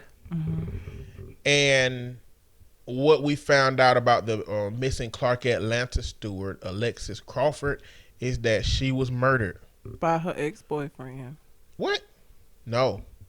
Where you hear that at? What? That wasn't her? No. Alexis Crawford was murdered by her. I said Alexis. I said something that sounded like her name. But no, she was killed by her roommate's boyfriend. I thought that was her ex. What? No. Are you sure? Her roommate's boyfriend, she had filed a complaint of sexual abuse allegations on him. Okay. Like 3 days before. Maybe that's what I'm. And then her body ended up being found in the woods because the roommate took the police to the body. And I guess she's trying to do that to get as much time released off of her shit as possible. But it's so fucked up. She previously reported unwanted kissing and touching from her roommate's boyfriend to police. Okay. Atlanta Police Chief Erica Shield identified the suspects as Jordan Jones and Baron Brantley, both of them are 21. He said he mistook her for his girlfriend. That's why he was kissing on her. It don't matter, man. That he nigga didn't He looked like he supposed to be in jail. It was just a matter of time. He got jail lips. What? Yeah, he got jail lips. Like he got smoker lips, but they extra wide. You know what I'm saying? Like I feel like he just looked like a jail face, man. He just got a jail looking ass face. Fuck him. But I just wanted to bring this up, man, because what are we doing as men to protect these black women? I mean, in every single one of these fucking cases, a person was abducted by a man somehow. Cupcake was abducted by some dumbass man and a woman. Well, now, what I will say, and this was something that I was going to bring up about trafficking, is that is true. But especially like with high schoolers, like younger girls, they will have a girl that they're already trafficking pick girls out. And so you have to be very careful, even with your daughter, who your daughter's friends are, because sometimes, you know, you'll have your daughter that made this new female friend at the school. She being trafficked and she's being sent out to bring in other girls. And so she's like, oh, I got, my boyfriend has a friend anyway. And so even in that way, you have to be careful, like who your daughter friends are. Because that shit happens a lot where they're using, because it is a lot of men. And so we do teach the girls about, it's like the whole, don't get into the man with the van, don't get no candy from him, he gonna snatch you up. It ain't people in vans no more. You know what I'm saying? So you kind of have to change the narrative, or change what you say. And so because it is men out here snatching women up, they're sending girls out to do it, because I'm more likely that if my friend at school is telling me this, I'm more likely to go with her than I am some strange ass nigga that I see. So that's become a thing too, that it's other girls getting girls that are part of trafficking rings. The whole shit is just sad. Like, you just have to be careful. I mean, clearly what do we do as men? What do we do? I mean, clearly we can't stop predators because they are naturally predatory. They're going to do what they're going to do, and they're going to probably get away with it. But what can we do as a culture, man, to help black women feel like they are protected, or if that, because for Anaya Blanchard, somebody saw her get taken, and he didn't tell the police a shit. A black man, he didn't tell them that he saw some crazy shit happening. Like, what do we do? I don't want to be like, it ain't our fault that them motherfuckers is fucked up and twisted, but if we see that shit or see some shit that look questionable, what do we need to do? I don't know. I want to say I want to intervene, or call the police and say, look, this is what I saw. This is what the vehicle looked like. This is the area that it's in. Here we go. And it's crazy because this is right behind that moment where a Tatiana Jefferson got killed by the police, and we was all saying, I ain't calling the police for shit. It's hard. So it's like that's the only system we got. Speaking of her, I was gonna say, her dad died. Yeah. Had a heart attack. That's usually how that shit happen, man. Which is so fucked up. Fucking stress cardiomyopathy. Yeah. You heard of that before? Mm-hmm. Broken heart syndrome.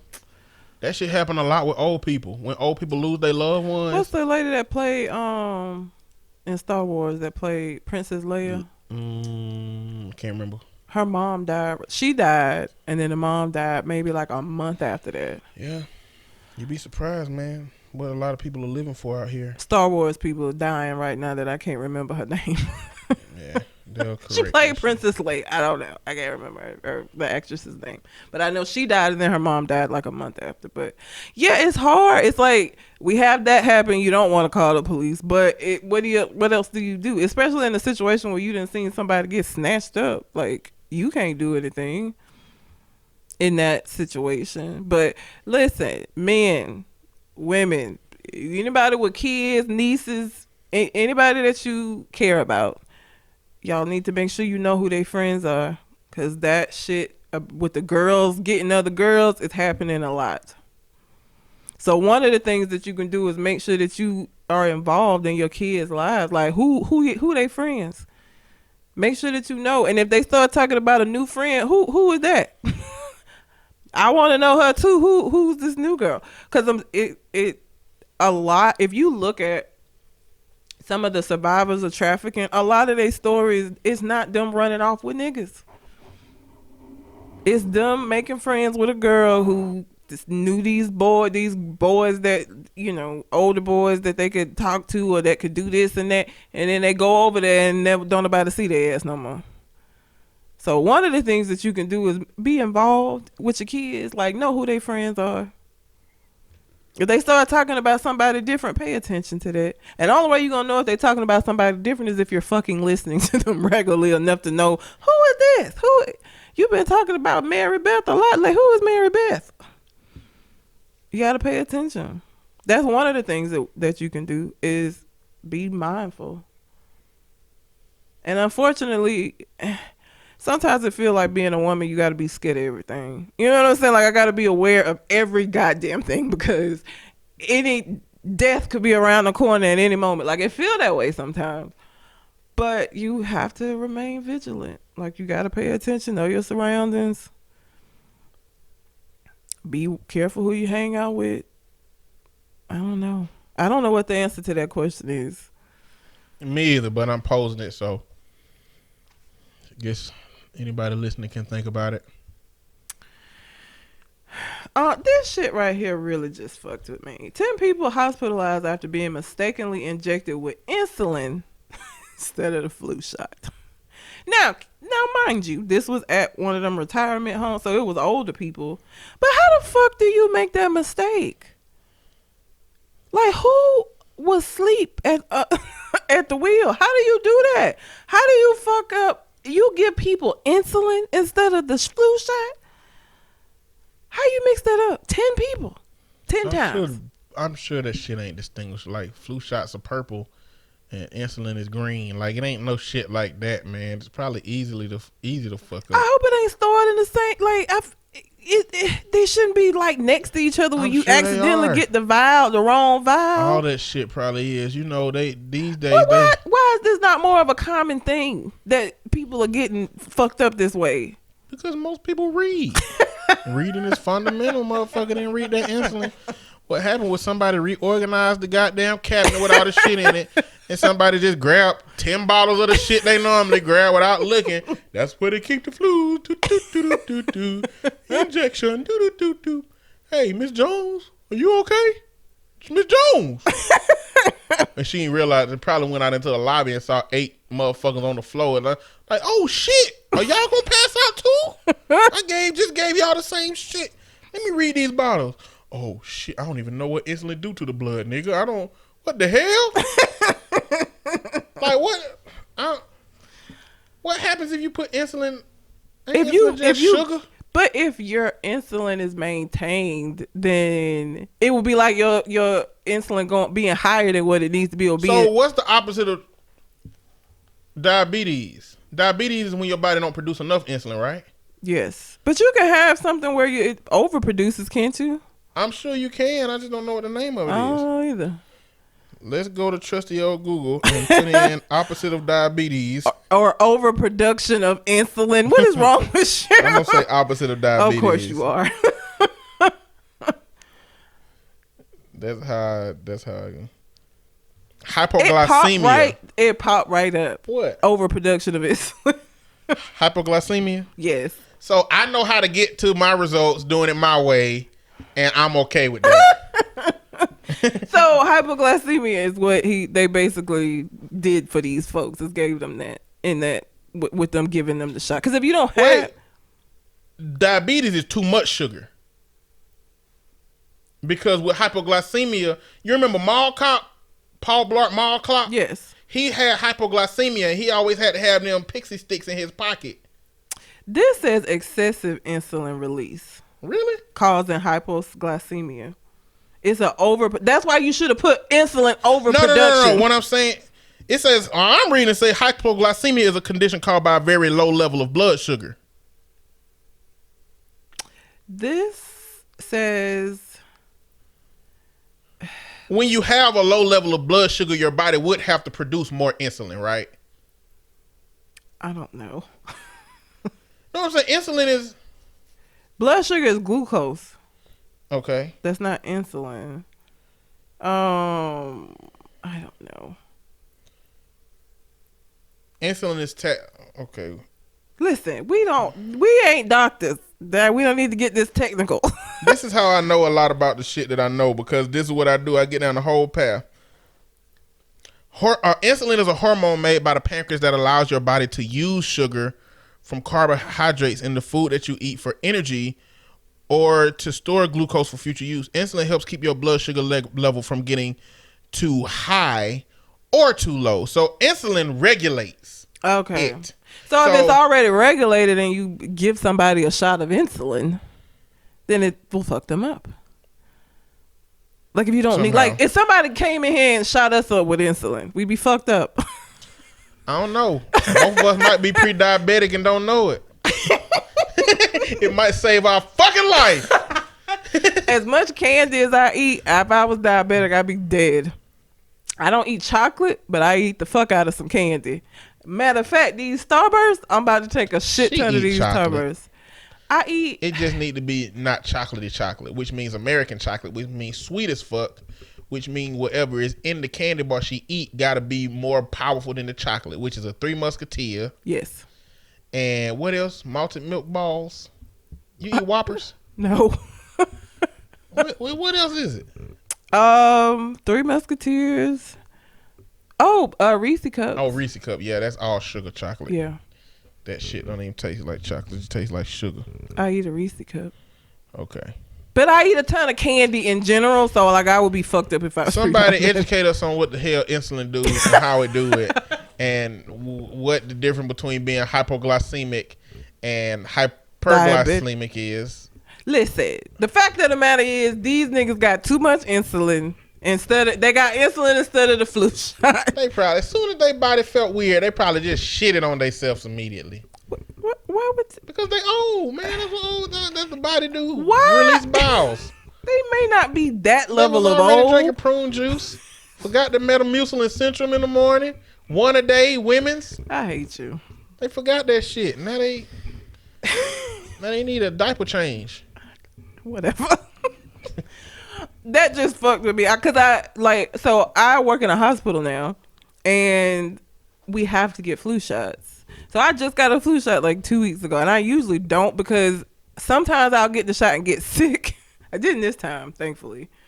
But I'm required now, moving forward, to get a flu shot every flu season. Legally, I have to, which is some bullshit. Did you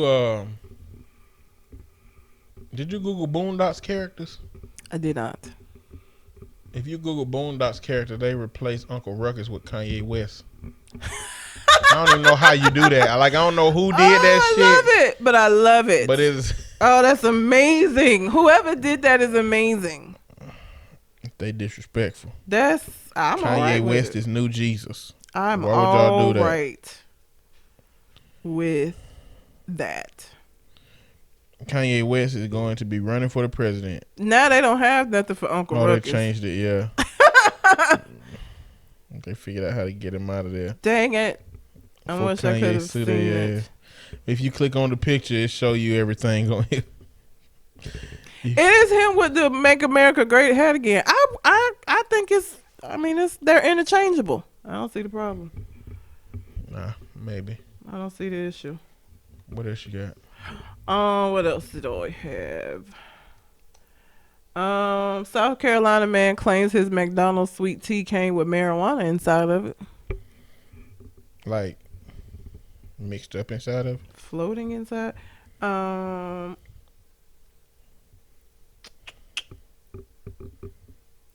He said he asked for extra lemon, and he thinks that extra lemon is a code word for that particular McDonald's for marijuana because he got marijuana inside. He bags. Oh damn. Extra lemon. I would think motherfuckers ask for extra lemon all the time. Them dumbass fucking drug dealers. Why you ain't got no more uncommon?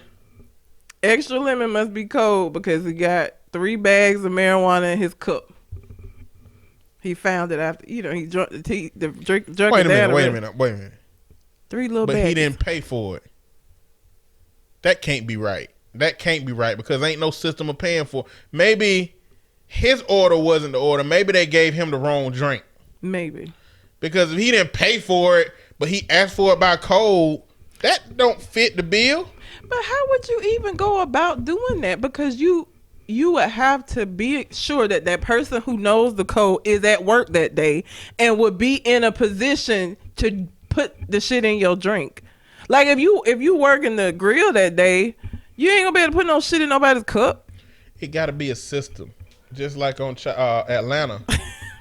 When they went into the store, like it was a bucket of weed in the store, or whatever drugs they were selling from the store, And everybody had to be in on the shit. Like, it couldn't have just been them. Yeah, I don't know.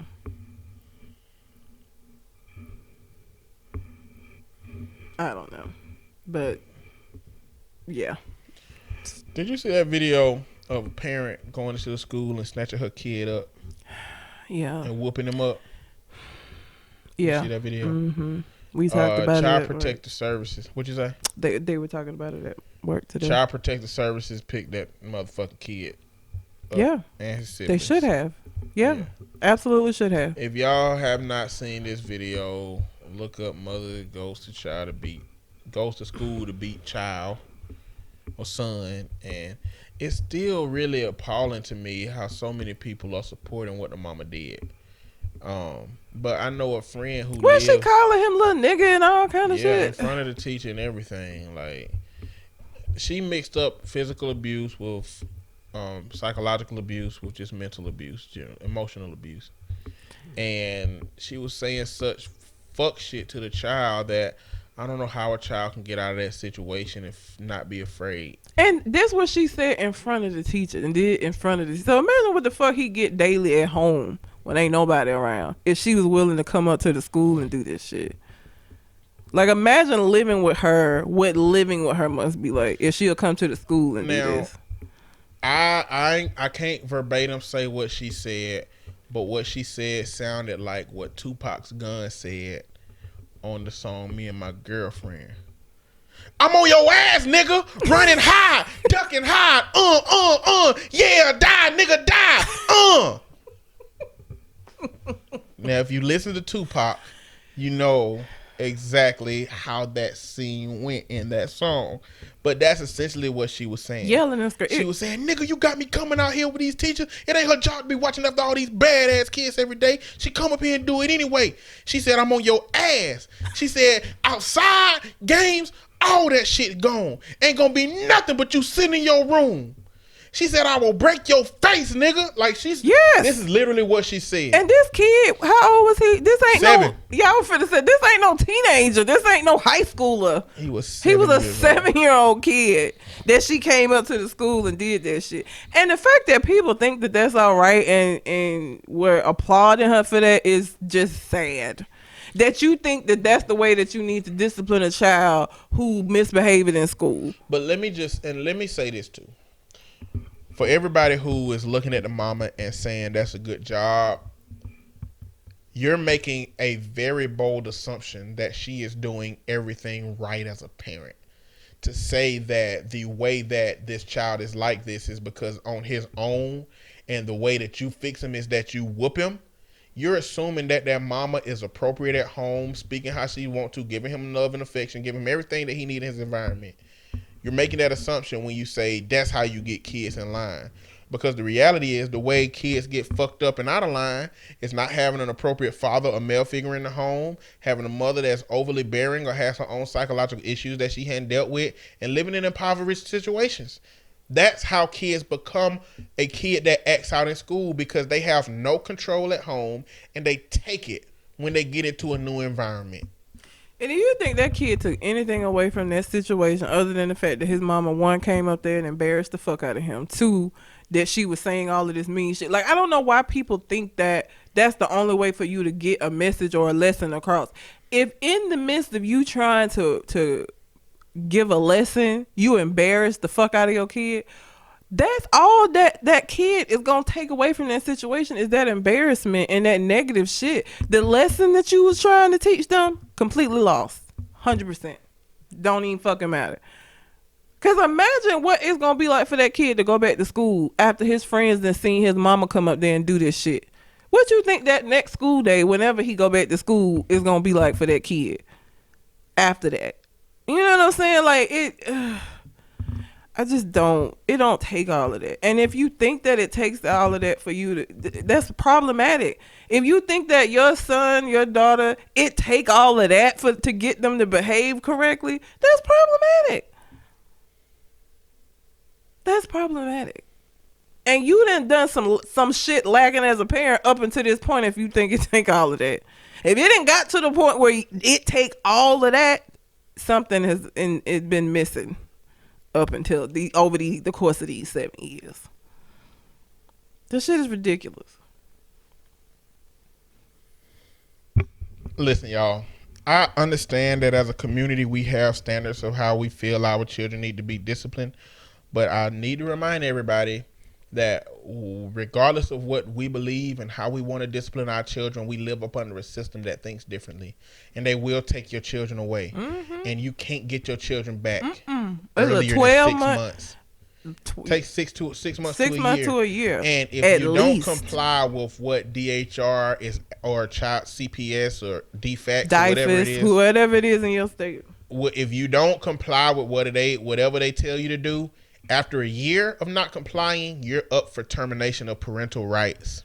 Or they'll just fucking close your case and whatever is in place at the time, because they do that here at DHR a lot. Just close cases out when the parents aren't compliant. On that shit. They close, but they're not supposed to close the case out until the judge has decided that they are going to TPR the family. Jefferson County closed them out a lot. They close them out and leave them at where they was at. Yeah, wherever they were at the time, and then the parent can come back at some point and reopen if they want to. They're not pay. Supposed to do that. But. Yeah, but it ain't work. Listen. It don't take all of that. If there's a way, this is what I don't understand. If there are ways for you to discipline your kid and get them to do what you need them to do that don't include beating the shit out of them, why wouldn't you be open to those ways? Why would you jump right to beating the shit out of them? Like, I don't understand why people are so against other ways of disciplining kids. Like, if there are other ways for you to do it, like, why are you so intent upon putting your hands on your kids? If you can get the same result without, or a better result without, why wouldn't you do that? Because spare the rod, spoil the child is apparently more fucking popular than train your child in the way that they should go, and they will not depart from it. You know what? Train your child. Give them the lessons that they need. If you give them the lessons that they need, you won't have to go to the school and beat their ass. If you give them the lessons that they need, you're not going to have to go check their hymen at the gynecologist. If you give them the lessons that they need, they'll be a self-sufficient adult that makes the decisions that you want them to make, because you've taught them how to make appropriate decisions.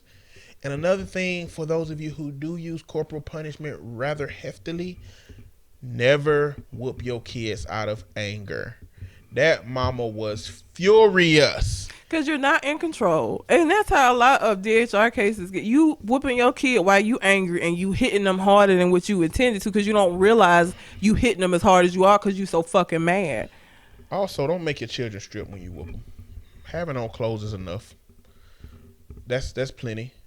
A whooping ain't supposed to be about pain, whether y'all believe it or not. Slavery was about pain. Mm-hmm. It was about making other people see that this is hurt so bad that you don't want to get this, so you do whatever they say. Who the fuck do you play the game with? Gimme Throat 13? Oh yeah, Gimme Throat. That's my guy. That just sounds rapey. Gimme Throat. We went to meet him in California. It sounds rapey to me. I mean, I'm just saying. He the one that got us them flights. He work at he a air traffic controller at I question LAX. his character got us the shit because of that name. I mean, he is chose that name. He's unapologetic, man. That man, his email address is jigglenuts13@gmail.com. So we going into all of these stores with him. He bought a $3,000 bag when we went to Las Vegas and gave them jiggle nuts. Yeah, when everybody that asked for his email, jigglenuts13@gmail.com, and we sitting there like, bro, you need a better fucking email address than Jiggle Nuts. Fuck. Yeah. Right. I just looked up and saw Gimme Throat, and I was like, Gimme oh Throat God. Just logged in. There it is again. Oh, that just sits wrong in my spirit. Grown as fuck. You think he'd be a 13-year-old boy? You would think so. He's grown as hell. All right. Your online friends are interesting. Yeah, I don't know most of them. I won games with those three right there on the screen. I won games of Apex Legends with them, and then they requested me, and I just added them on. So okay. I never played with them again. These names. Sorry.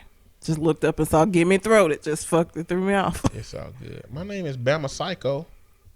That's not Gimme Throat. Xbox Live, everybody. If any of y'all play Xbox Live, Apex Legends, or Borderlands, that's pretty much it right now. I might be getting Call of Duty Modern Warfare. Anybody on Xbox Live, add Bama Psycho, BAMAPSYKHO. And yeah, that's Bama me. Psycho sounds like a gamer name. Gimme Throat sounds like a rapist name. Or it sounds like somebody that would be on one of them trafficking sites picking out girls. Well, it's the gamer name because it's the one he uses on the game. I mean, but it sits wrong in my spirit. Bama Psycho, if you do send me a message, let me know that you added me from listening to the podcast. I have Xbox, but I don't play it enough to give out my name. I'm not on there enough. Yeah. Y'all be disappointed. I'm on there all the time, but usually watching TV. Yeah. So, I don't think I had anything else. That's all I got. You got anything else on your mind? Oh, I do not. Well, until we come to the next conversation, We out. holla.